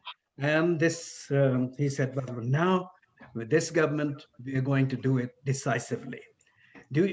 I got the question that perhaps you agree with him, but now I would like to ask you, between the China and India, is democracy a hindrance or is it a good property as far as achieving economic goals and my economic goals, as you said earlier, to go to the United Nations Supreme Council. Thank you, Mr. Saxena, and congratulations on this anniversary. But first, let me very quickly in some ways, uh, uh, comment on the ideas posed by Professor Nandaram to the extent that some of it you will find we have used in a far more mundane manner. We were not as eloquent, but we have in that particular book argued that it's our syncretic culture, integrative culture, it's our civilizational experience that is the proposition, a central proposition. And if we can respond to the new world issues using this experiential journey, it becomes a very attractive and a very unique offering for others. So while we have not delved necessarily on the spiritual journey of the civilization that you have so vividly outlined, I would agree with you that I think in the digital age, in the technology age, we need to think about what are we doing to our cultures. And I think that's something that is also for social scientists important, that will we have an Indian culture when everyone is on Snapchat? When Snapchat is your largest cultural instrument. I mean, I don't know what the latest apps are, so forgive me, but it used to be something which was popular some years ago. But if you get the point, if your mobile device and an app within that is going to be the place where you're going to communicate, learn ideas, share ideas, thoughts, limited by the medium, limited by the language, limited by the emojis, then what are we doing to the larger cultural experiential journey that nations, civilizations, societies travel? And I think that's a very important point Professor has outlined, and I would love to have a separate conversation with her on how do we bring this very important element into the postmodern questions we are discussing through very engineering routes or political routes, the power routes. And I think that's very important. So thank you for your comments. On Pramodji's question, let me, I think his answer belongs to the foreign minister, not to me.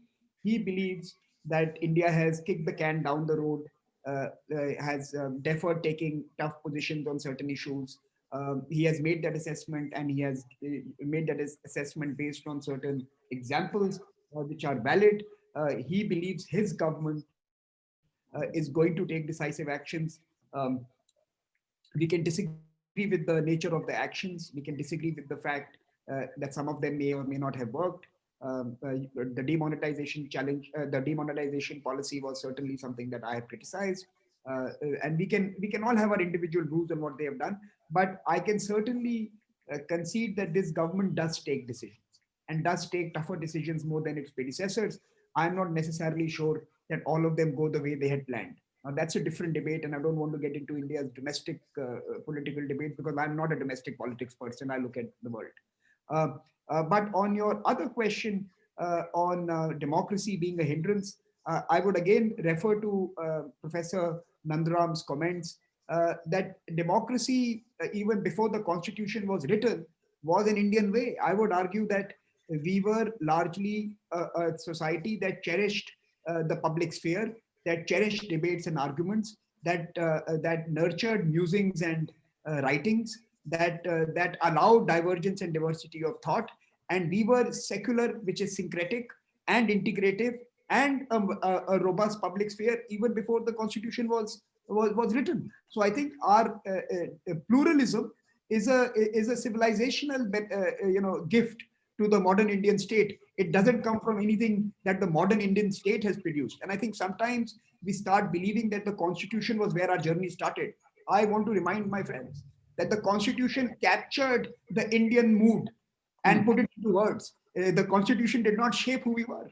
And I think we should never price democracy because it's priceless. Now, can we be a Chinese state in terms of infrastructure? No. But certainly we are an idea state. And as long as we prize the value of ideas, the value of debate, the value of discord, the value of dissent, the value of disagreements, and yet doing a book together like Shashi and I have done, I think that is priceless. we can do that. And I think we should celebrate our democracy. Of course, we have to make it more, and governance is different. So democracy and governance are two different beasts. Of course, we have to become a far better development state, governance state, efficient state, and that's a different set of questions. But democracy, we should hold dear, protect, nurture, care for, and fight for. Can I add a comment here? Yes, of course. Yeah, you know, the same question in a different form also came to Shashi, so I thought it's important to intervene. And this comparison keeps coming up. People say China, development, India, or democracy. Democracy is something of intrinsic value. India is a democracy because the people of India want to live in a democracy. It is not an sort of the step towards a goal. We are not a democracy so that we achieve 10% growth. Democracy is of intrinsic value, not instrumental value. Therefore, democracy and development always have to go hand in hand. We are not the most perfect democracy in the world. There exists no perfect democracy. We have to constantly work at improving our democracy. Equally, we have to constantly work at attaining our development goals, at bringing prosperity to the people of our land. By giving up democracy, you will not become a China tomorrow. And China is not going to become a democracy like India either. Each country has its own path. So democracy and development have to go hand in hand. I hope that answers Professor Saxena's question for the time being, at least. So then we can move on to another participant. One of our trustees, one of our senior trustees, Badri Madan, are you there? And would you like to pose your question? Okay, Dr. Saran, thank you very much for your very interesting talk. You have mentioned that the existing world order and the globalization has failed. I would just like to ask, will the new world order be formed through the change in the Security Council of the UNO, which is deadlocked in the unrealistic status quo, or through the new alignment of emerging world powers like India to keep the economic and military balance of power, such as the strategic formation of Indo-Quad? And how long India can be kept out of the Security Council, as the Prime Minister has said in the UN General Assembly? Mr. Madan, thank you for the question. I think Ambassador Rajamani should answer the UN questions. I have never been enamored by our obsession with being in an international organization that doesn't welcome us inside. I think when our time comes, we will have the veto to decide. When we have the veto to decide what the future of humankind will be, we will be sitting on the high table. I always tell people that we have today already one huge proxy veto available with us. The world and the planet cannot survive if India does not get its climate policy right. We should, as a responsible power, show to the world that we are using this Indian responsibility very well and building a whole new ecosystem of growth and development. So we already have the climate policy. If India does not meet its climate obligations, London will drown. Now, that is a very huge power we never enjoyed earlier. We have that. Similarly, the 2030 Sustainable Development Goals are not going to be achieved unless we lift our people out of poverty. Our single obsession should not be the UN Security Council, but should be to change the lives of those 400 to 800 million Indians who live in poverty and on the margins. And we should be focused on delivering health, food, education, skills, aspirations, and prosperity to these 800 million. Our Security Council will happen once these 800 million Indians ensure that our economy becomes a $10 trillion economy. Now, please understand, if we are able to get this Sustainable Development Goal agenda correct, if we are able to build a degree of ethical and spiritual underpinnings to our endeavors, if we are able to put together a climate responsible growth and industrial agenda, by 2030, we will be the only country in the world that would have become a $5-6 trillion economy, which would be green in character, which would be entirely constructed in the digital age, the first fourth industrial revolution large economy, and which would have helped hundreds of millions of people rise from squalor, poverty, and despair. Now, I think if in 2030, India is that kind of a nation where we have responded even partially to these sets of objectives I've outlined with our civilizational and historical experiences that many have spoken about, we are a very attractive proposition. But if by 2030 we are going to not be able to solve some of our human responsibilities and questions, I think no matter how much Ambassador Rajamani demands a UN seat, I will not be enamored by it. Thank you. Thank you so much, Dr. Saran, for that. That's a very interesting answer. Actually, that also is connected to our next question about the veto powers. And I will now invite Subhadra, another trustee of ours, Subhadra Pathak, to please ask a question. Yes, thank you, Yamini-ji. And thank you, Dr. Saran and Professor Nandam, for your insightful views. My question is with respect to the UN reforms and the role of the veto power in it. So countries like India, Japan, Germany, and Brazil, also known as the G4, have come together and aspire to be permanent members of the UN Security Council based on their GDP and economic merits in the world economy. Besides that, African countries are also asking for permanent seats, not based on their GDP, but based on a just representation of the world, stating that the UN body does not reflect the world we live in currently. So I think many will agree that UN reform is much needed in this time.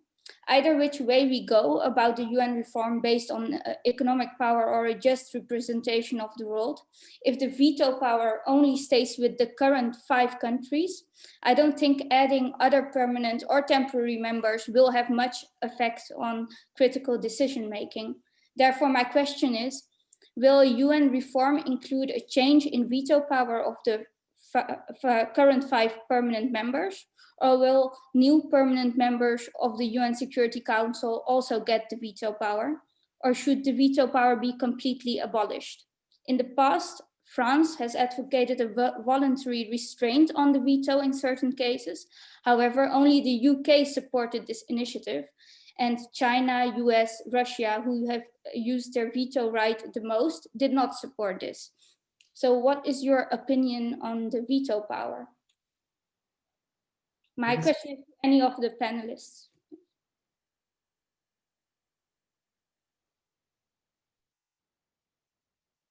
Professor Sharda, would you like to take this?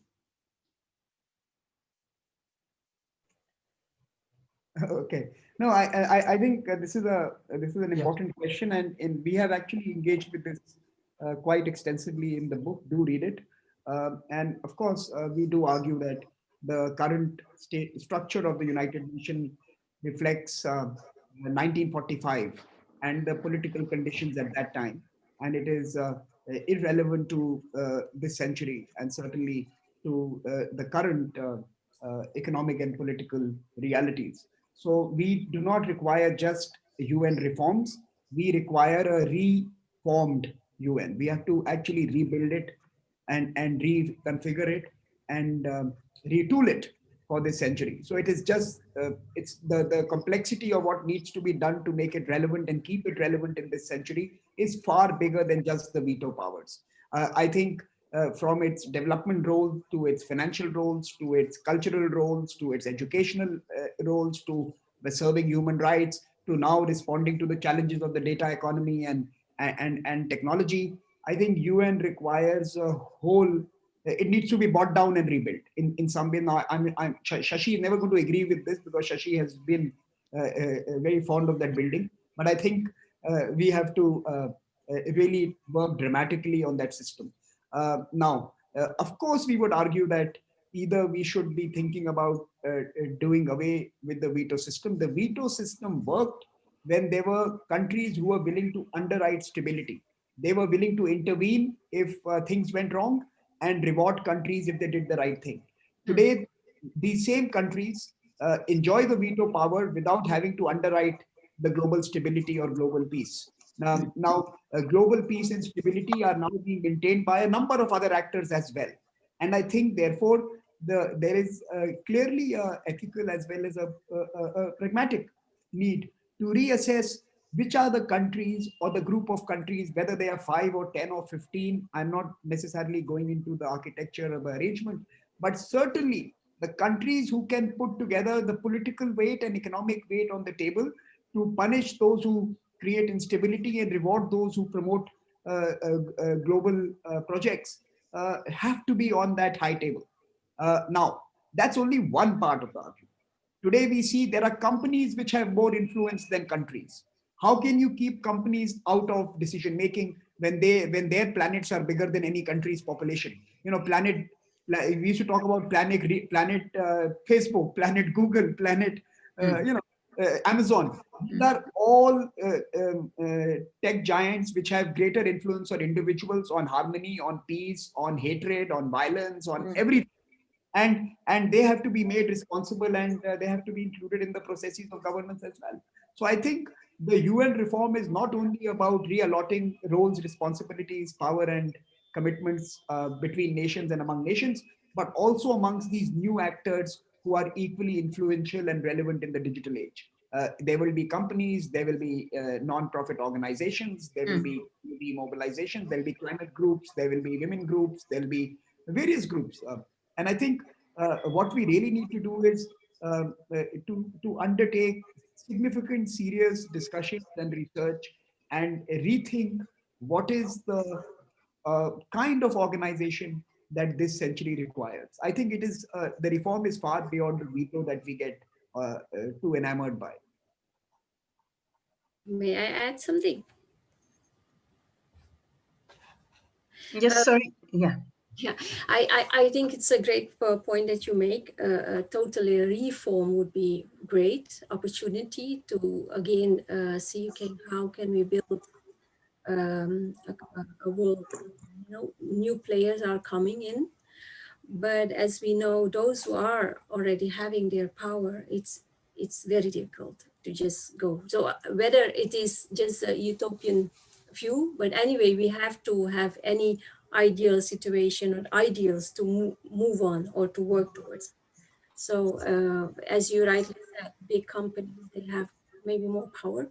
So I think technology is one of the routes to reform. So it's not about reforming only to the architecture of structures, but technology would be having a bigger role in these kinds of reform. Okay. So I hope that addresses Subradra's question for the moment. The final question that we have from our trustees is from Raj Kumar Shankar. Raj, are you there? I think you need to unmute.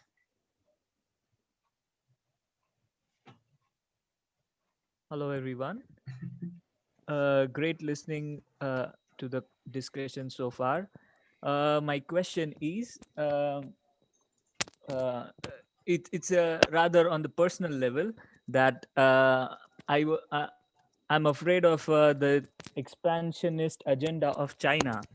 So with the US elections coming ahead, my question is, if the outcome of the US elections is against the incumbent government, how will it affect the world order according to today's webinar? And especially since the current Trump administration is more focused on restricting the China's expansionist agenda, and they said that they'll be forming a body like NATO, which was built to control Russia by taking countries like India, Australia, and Japan alongside. So can you please throw light into this? Thank you. Thank you, Rajkumar. I think let me answer this in two parts. The first part, I believe the United States consensus is bigger than its political party when it comes to China. I think there is a bipartisan agreement. In fact, there is a private sector and political agreement that China is now no longer just competition, it is a strategic threat to the country. And this is a consensus between the deep state and the street. And when the deep state and the Wall Street both agree that China is a threat to the future of the American way of life, and America's role in the world. I think be it a Democratic president or a Republican president, the policy is likely to remain unchanged. In fact, you might see a far more consistently tough stand on China. Mr. Trump, for all the tough talk he has done with China and the tough positions he has enacted, he sometimes muddies the water by talking about some great trade deal and great beneficial deal. And, he likes to uh, um, keep all of us confused about what he really wants to do. I think with the I'm not taking sides here. I'm just saying with the Democrat president, it's likely to be far more sustained and consistent. It may not be as belligerent and loud, but it is still going to be as effective and consistent with respect to China. So I don't think the Chinese policy is going to change come November 3rd. The Americans are going to continue to find ways of managing the political muscularity that China is displaying all around the world. And the Americans have understood this. I think that's the first part. The second part is for a country like India to rely on America to respond to the China threat is a mug's game. I think a country like India has to develop its own options. It has to create its own triad. It has to create its own mountain forces. It has to build its own deep water capabilities. It has to be present in political debates that will rattle China. If China interferes in debates around our neighborhood, it's time for us to build a diplomatic edge in some debates that will rankle them. So I think we have to build our own toolkit to manage China. The India-China conflict is going to be bilateral. It is going to be between these two countries. Whatever may happen in the American elections, when we stand up in the Himalayas, it is the Indian tricolor and the Indian soldiers wearing the Indian tricolor who are standing there. It is an Indian force and an Indian army and an Indian nation that is responding to Chinese political muscularity. So I think we should detach ourselves from the outcomes of political going-ons in other friendly countries. We should, of course, continue to strengthen our bilateral relations with them, make sure that our relationship nurtures and nourishes our capabilities and our abilities. So, of course, we are strengthening our defense partnerships, our technology exchanges, our intelligence agencies are cooperating in a more robust manner, and we should build up those engagements that provide both countries additional resources and capabilities. But believe you me, India will have to respond to China on its own. And at least on this front, I think we have done better than most other countries. I mean, I keep telling folks that it's easy to criticize India, which is facing a country 6 times its economic size. But the fact is that when the Chinese built islands in South China Sea, not one country challenged them. When the Chinese decided to ignore the tribunal pretty much next in the city that you are hosting this event from, Hague, the Chinese disregarded that. Which country has actually engaged in combat with China in the last 2 decades? It's India. We were fighting with them in Galwan. We were the ones who confiscated their bulldozers and earth moving equipment in Doklam. So I think India has stood up to Chinese muscularity. We have to develop more capabilities to be able to resist what I believe is going to be a new normal with China. They are going to continue to test us, continue to push us, continue to try and bully us. I think we will have to build our capacities to repel that Chinese behavior. China genuinely believes that their moment has come and they can create a multipolar world with a unipolar Asia. We have to, our response to the Chinese has to be that we will live in a world which will have many poles, and we will exist in an Asia which has many poles as well. So we have to ensure that the pole that we hold so close to us in terms of our sub-region, subcontinent, and the democratic countries of Asia are able to rally together and respond and repel Chinese political muscularity. I'm sorry I gave you a long answer, but no. That's fine. Thank you very much, Dr. Saran, for that answer. And quite a lot of people agree with you. They say so in the chat box. I'm looking at the questions in the Q&A box, and I'm trying to couple a few of them to give you, a question to answer, which is, some people are asking that India is also facing the trouble of internally, the human rights troubles. The Amnesty International has gotten itself out of India because of the human rights issue. Now, India is also quite low in the global hunger index. We talk about the demographic dividend that we have in India, but we also have to then also talk about the malnutrition in India, in Indian children. So, given all these troubles, of course, you have said before that we need to work on all these things. Only then we can, aim to be a world power. The questions that comes out is that, does India really have that chance to do that in 10 years? Do you think it will take that much time, or do you think it will take longer? And what do you think India should do in the pressing times, in the most, uh, immediately, what should be India's action on these points? No, I think, let me clarify that amnesty has not left India because of human rights issues. Amnesty has left India because of corporate governance issues. Okay.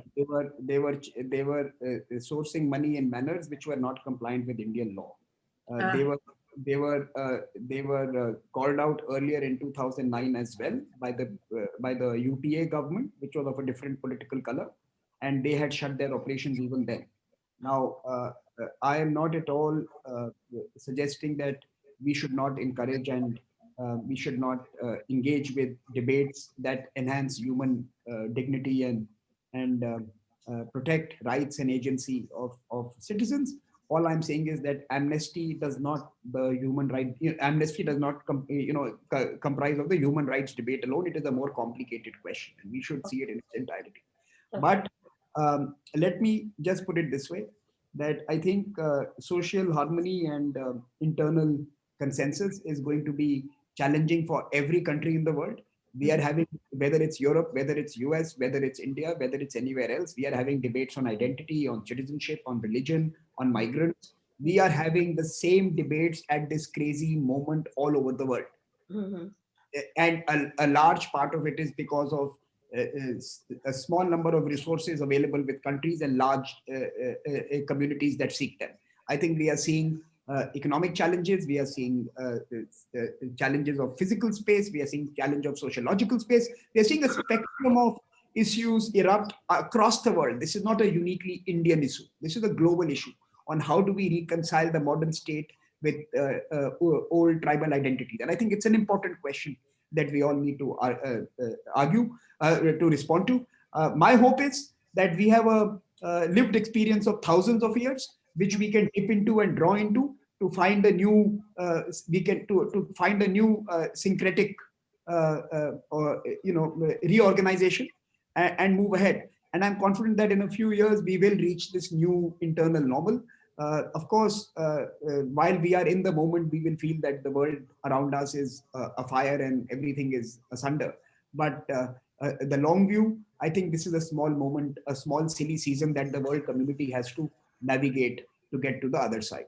On the development challenges, on the Yamniji, I would only argue that providing food to all, education to all, skills to all, jobs to all itself is a huge business and entrepreneurial opportunity to India. Yeah. Today, we have seen that bottom of the pyramid technology startups are being created to provide precisely this. That's why I tell people, India's single most important business sector is going to be to remove despair. We are going to be the world's largest remove despair economy. We have so much despair to remove in so many sectors that small community led initiatives, large companies, medium sized companies can all participate in these development goals. SDG offers the largest business opportunity and political and social transformational opportunity to India. I think problem solving for these issues has to be the business mantra for our next 10 years. What can we do immediately? I think immediately what we can tell the world, starting as we move to COP26, which is in Glasgow next year in November, the climate summit, we should tell the world that we are your single largest climate mitigation opportunity. India is the world's largest renewable project in some ways. We are wanting to catalyze the world's largest financial and industrial endeavor in India to respond to the global challenge of climate change. 1/3 of all future emissions are going to come out of India. If we can stop these, we are your single largest low-hanging fruit. We have to find new ways of attracting global capital, global technology, and global interest in building a new green world using India as the tip of the spear. India must be the tip of the global spear to respond to climate change. Similarly, India must be the tip of the spear to respond to some of the development imperatives. And I think as we begin to come out of the pandemic sometime in 2021, the climate green opportunity, the development goals opportunity, and of course our own internal deficits, which we spoke about earlier, offer us great business opportunities as well. We should not reduce social challenges to the charity sector. I think social challenges can be solved through business. It is time to use these as a new business ethics and to embed them in the new business designs for the future. And our young population armed with technology is showing it already. We are seeing it already in various parts of the world where we have created rural supply chains, rural retail chains. We have created tele-education opportunities. We have created vernacular disaster alert facilities, etc., etc., etc., in local languages. So I think we have to get our priorities right, and we have to focus on the right priorities. And for me, being the world's largest climate initiative in 2021 for the next 9 years allows the world to invest in India and India to benefit from new financial flows to re-stimulate its economy, which has slowed down dramatically due to the pandemic. Thank you. Thank you. Oh, these are quite some big statements you have made here, Dr. Saran. Very highbrow, most impactful, most impressive. If you allow me, I'd like to come back to a question that was posed earlier by by an attendee who wants to bring it back to a little smaller. The question is, I'd like to understand how workspaces in the current era could transform society. Can we take any measures now to ensure change is beneficial to us? Perhaps you can. Of course. I mean, this is an easy one. I think the future of work, if it is going to be digital, is going to be dramatically biased. And we are already encoding patriarchy. If the ownership of personal devices, of personal telecommunication devices is only 30% in women compared to the total population, we have an embedded bias here. It means we are keeping 70% of women out from the future workspace. So let's get device ownership right. That's one part. Second, many studies will tell you, including those conducted in both India and American institutions, that online harassment is real. Women are bullied and abused, and generally you see a lower ratio of women participation in political and economic debates that really matter. They shy away from becoming participants because they are subject to certain kind of harassment and bullying. So we have to rethink how the public sphere is going to be if we want equal opportunities for everyone. Now, I'm only taking gender because women constitute half of the world. I think if half of the world is discriminated against, we can of course go down to different identity groups and ethnicities and others. It is true across all the marginalized communities. But the majority, when the majority of the world is marginalized in the digital world, then I think we have a serious workspace challenge. Now, let me tell you one more challenge of the future of workspaces. In our offices, women are protected through various sexual harassment laws and legislations, different kind of legislations in different places in the world. Now, what happens when women are supposed to sit in a informal job where they have to go to a shared workspace? Who looks after their transportation? Who looks after them when they're sitting in that? Right now, big corporations, companies, small enterprises all look after their workforce. What happens when workforces move out of formal offices and moved into informal offices? I can give you a list of 20 challenges for the future, but I can also tell you that if the workplace becomes your mobile phone, a new culture will emerge. And what Sharda ji mentioned earlier, I think that is something we should keep an eye on. That many of our socio-cultural assumptions will dramatically alter when the mobile phone becomes both your professional and your personal site of engagement and interactions. So I think we are going to see sociological changes, which others who study this area will have to engage with. But certainly on the more economic and political side, I just listed a few. I mean, you're going to see biases, you're going to see the dominant communities dominate that space. You're going to see inequity encoded. The coders are going to make sure technologies of the future serve a certain dominant group. You're going to see all sorts of challenges unless we get legislation right now. So we have to start. We cannot allow the coders in Bangalore and Silicon Valley to decide the future of our culture, our society, our politics, our economics. And that is what is happening. Today, a coder creates a solution, and then we are trying for the next 10 years to come up with a legislation to keep up with it. So earlier they used to say that, the medium is the message or code is law. I think it both are true today. The medium is the message, and code has become law. What you have coded into a software is now legislation. It doesn't require any parliamentary approval. Yes, yes. Maybe one question I have, with the permission from both the moderators, if I can. One thing I probably a little bit not able to bring right focus on in my opening presentation was on unique Indian diaspora. India has very unique and large Indian diaspora. And I think this question also could be our Mr. Ambassador. You have seen, Indian diaspora from so closely in your last, your career as a career diplomat. What do you think how this unique Indian diaspora can contribute towards what we want to achieve, or in relation to the theme of the webinar today? Yeah.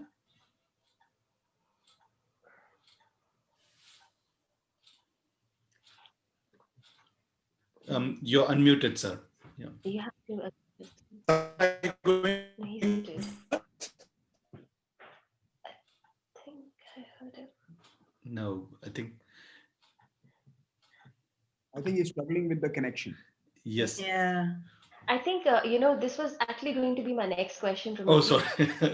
This question I wanted to pose to three people. Yes. Just because he's in India, and to Dr. Nandaram because she's and to the ambassador because he's somewhere in the middle. So. Yes. So I think all three should answer, because we would love to hear your opinion on this very important topic. And how can we as a diaspora contribute to a positive movement towards a more, a better world order?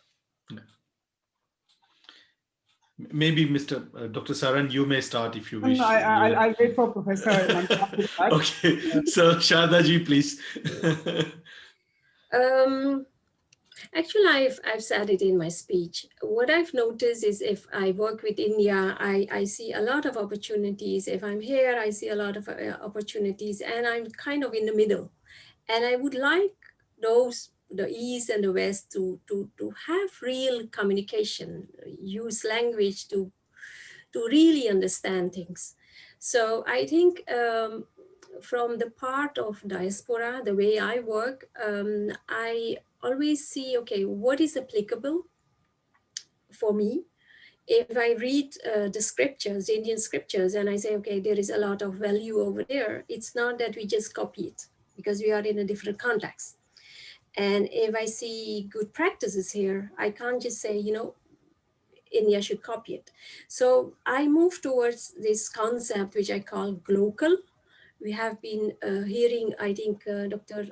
Ashish Tharoor mentioned global governance, but I would make the nuances and say it is maybe we are talking about a global governance, because it's good to be connected to the global views and what is happening, but unless you are grounded in your own indigenous practices, which makes you feel comfortable doing it in your own context, you will not move on in a sustainable way. So it is being connected to the global events, but at the same time, acknowledging your own strength locally. And that makes it a global view, which I'm trying to bring as an Indian diaspora in my work. Okay, and So I think we can then move on to the next question, or are we waiting for Ambassador? Can you hear me? I'm sorry, I've been having some connectivity we haven't heard Mr. Dr. Saran and the ambassador on this question as to how the diaspora can help. So, Okay. Dr. Saran, what would you and Mr. Rajamani, whoever would like to speak first? Dr. Saran? Okay, so no, I thought the ambassador, I'm yeah, the ambassador was trying to say things, but I think he's struggling. Yeah. You know, Okay. Yes. no, I think you are still freezing. You don't have the advantage I have of being in India, which has a very strong. So you are, you are, I think it's a device, yeah.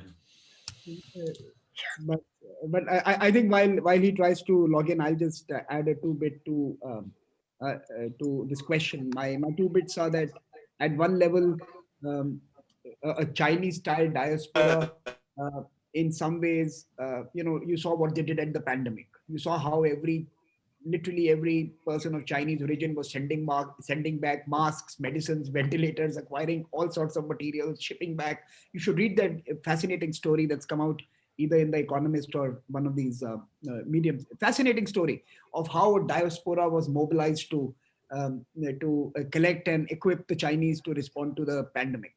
But I think that's not the Indian diaspora. The Indian diaspora is not an instrument. The Indian diaspora, in some senses, extends the idea of India. And I think our diaspora is diverse. Our diaspora is different. Our diaspora is part of the local. I think that's what Professor Nandaram was mentioning. I think you are absolutely assimilated into the localities, whether it's in Netherlands, whether it's in UK, whether it's in the US. You are the locality. And at the same time, you're the bridge between that locality and your other location, which happens to be India. So I think our diaspora has a very different dynamic to many other diasporas. Our diasporas are deeply local and still have deep roots that extend to the country of origin, which in this case happens to be India. So that's one response to the diaspora. But the second, and I think that's equally important, is that every emerging uh, uh, uh, decade or time, any period of time, is defined by narratives and stories we tell. And I think narratives are very, very important. And India's most compelling and most important narrative, the most important story coming out of India is not about it becoming 3 trillion or 5 trillion or 10 trillion. It's the Indian people who go to these countries. I think the Indian diaspora is the Indian story. Until now, that Indian story has been lapped up. People have embraced the Indian story because our diaspora is the story we have sent out in some senses. And I think the diversity, and it's not a practiced and disciplined, homogenized narration. It is the story of diversity. It is the story of transformation. It's a story of hope. It is a story of despair as well. And I think that the diversity of the diaspora and what you have done for the India story, no one else has. It's the most compelling Indian story told to the other parts of the world, a story that many people are enjoying. So, thank you very much. Thank you. Ladies and gentlemen, we are already far past our time and we shall have to close this session. I think we can talk for a very, very, very long time. So many subjects have been brought up, all related to each other. But I'd still now like to close this and give the stage, the virtual stage again to our chairman, Mr. Jasbir Singh, who for his closing remarks. Thank you all. Well, thanks, Sumini. As our first speaker has left and our ambassador is communicating on WhatsApp, first, okay, it was amazing, Dr. Samir Saran, listening to you. It was just, I've got so many comments coming on in the chats and on offline. It's just amazing the way you present the vision. And it was quite, I think very interesting that the new term, what Shashi Tharoor ji used, that environmental refugees. That's something new. And then your response, how we India is almost already leading the world or should be a world leader in that. That's something we were not really focusing, or we were not aware of that, what potential India has in that regard. So that's exactly, I think, another angle to it, how India can be a consensus builder and a leader.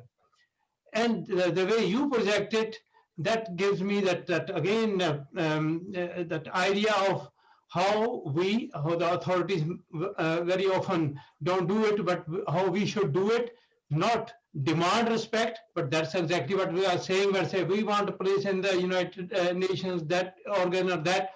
So not demand it, but command it. This is what message I get from your presentation, that India should develop in such a manner that it commands respect. And this is also, again, Sharda ji, our Professor Sharda Nandaram, almost on the same page from a different angle. She gives, again, a kind of ethic and spiritual angle to all organizational behaviors, and also as far as the development is concerned, even to the theme of the event. So both of you have enriched our knowledge about how we were thinking as a think tank.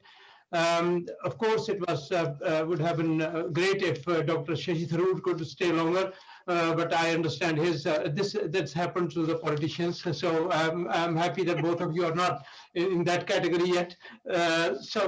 And then of course that it is a wish that we would be able to interact with both of you.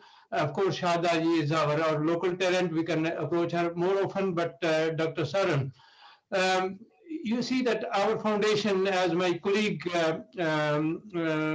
Pramod Agarwal said in the beginning, our mission is to define and articulate the critical issues facing India and suggest their long-term rational solutions by mobilizing the intellectual and material resources of overseas Indians.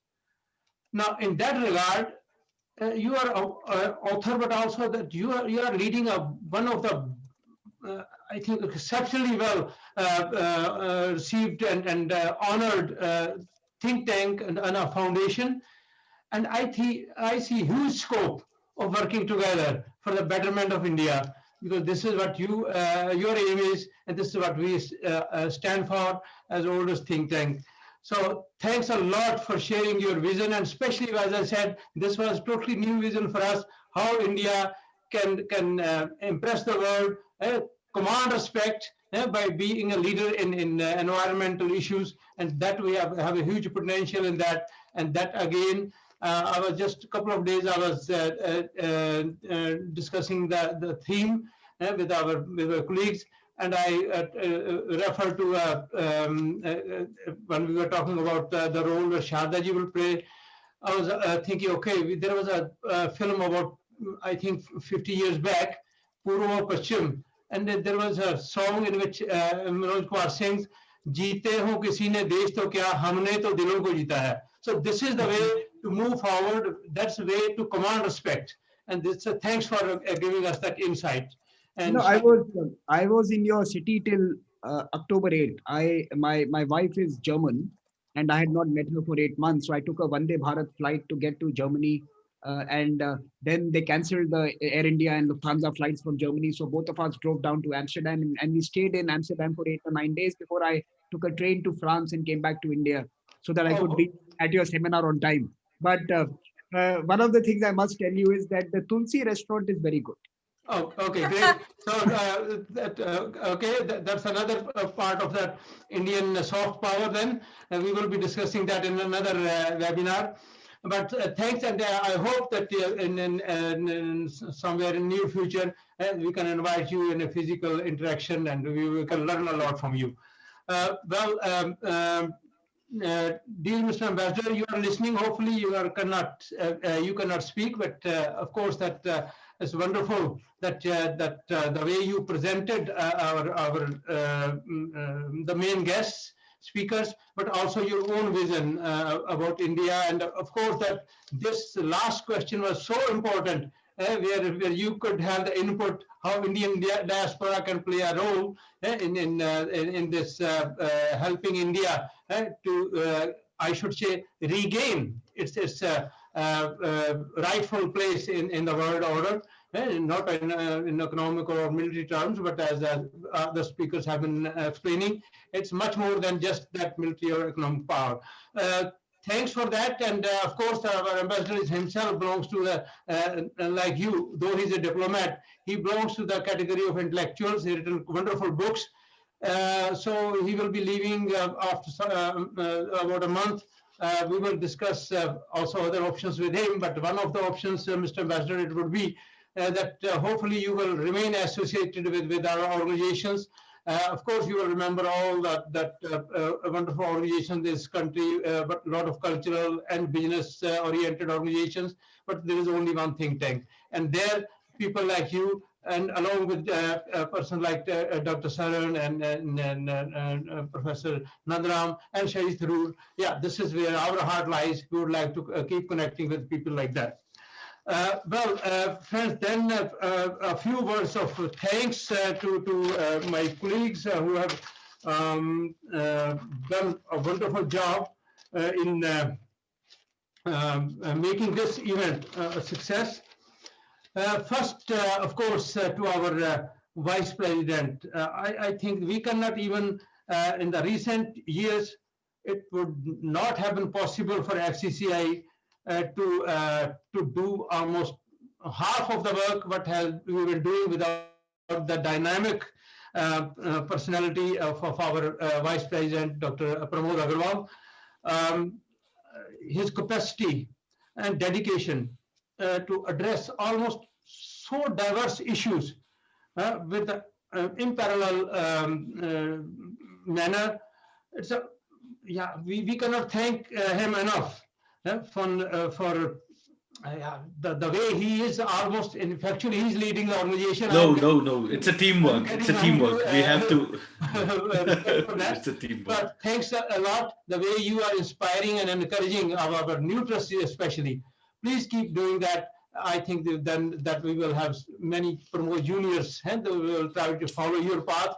But thanks a lot for helping us the way you are doing it, leading the organization factually. Well, friends, this also,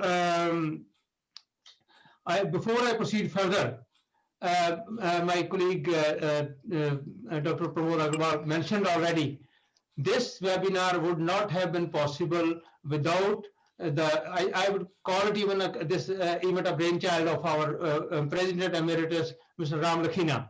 Yes. This is his way of doing it.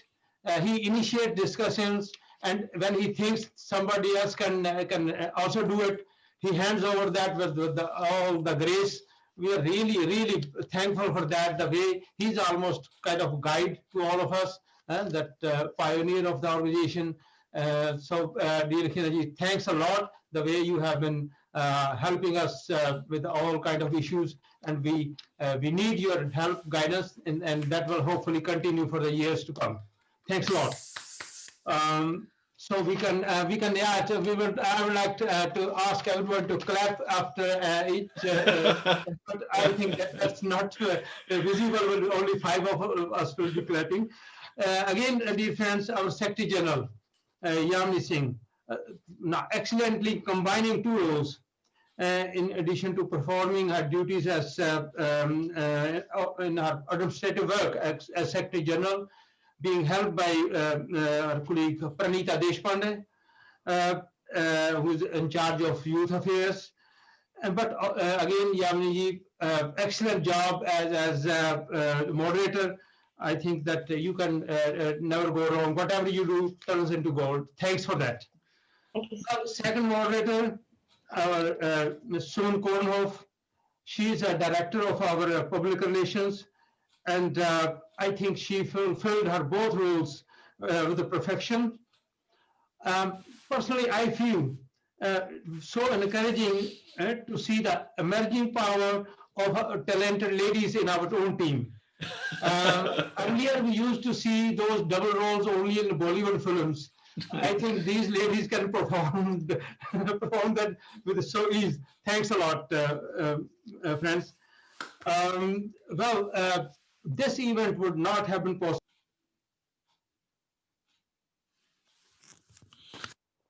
Jasbirji, your microphone is muted. Mr. Jasbir, you'll have to unmute yourself. You'll have to unmute yourself. You're muted. Sorry. Yeah. Okay. Did I finish properly with Sumanji? Was that well? That double role? Okay. Well, then, of course, that our director of digital platforms, Mr. Manas Manohar, I think it was only who could do it.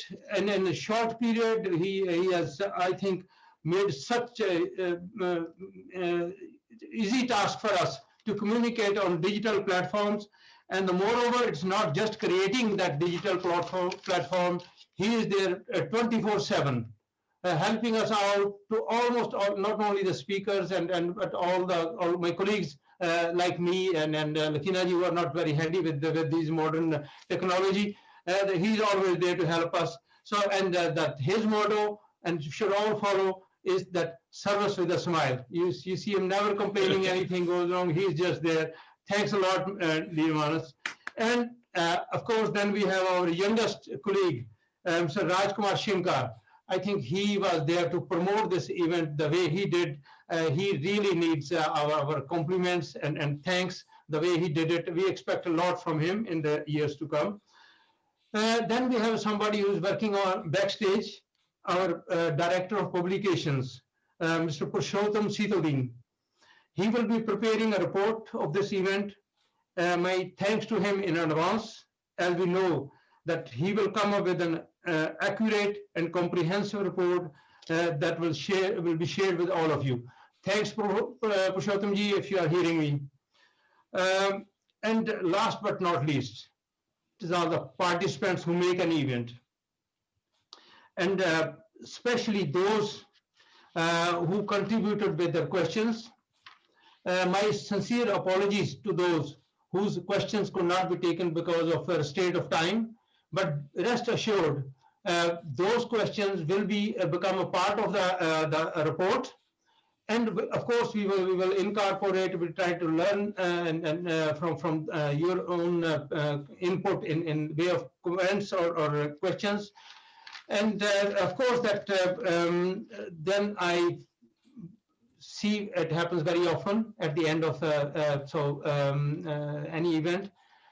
If you really think that FCCI is doing something for our country, if it's fulfilling your hunger for intellectual debates, and of course that's for many intellectuals, it's very important, and in addition to certain other things.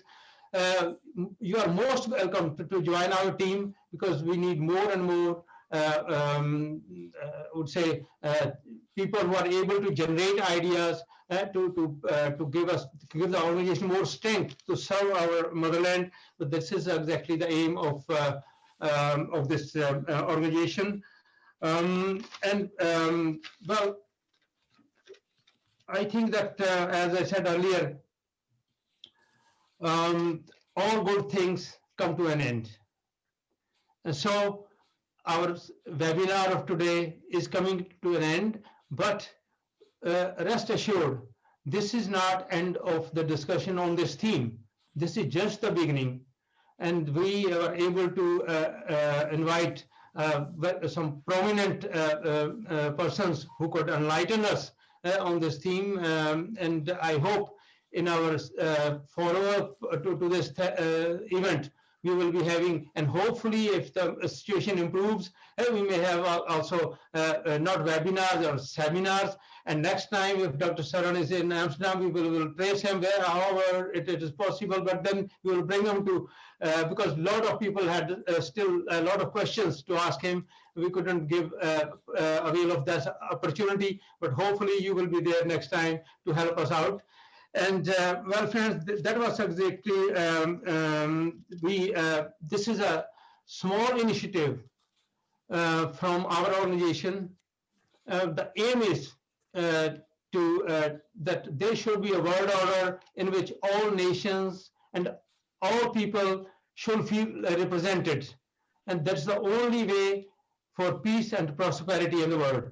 And this is what we, I mean, that's something that we really all should contribute to in our own capacity.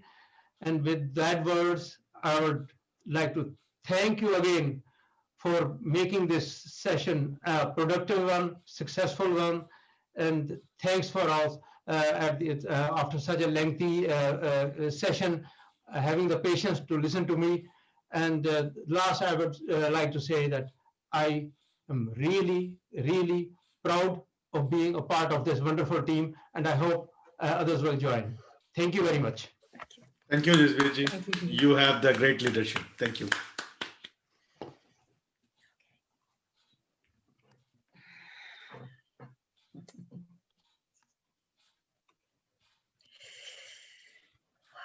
Good. No, Lakhinaji, you are muted.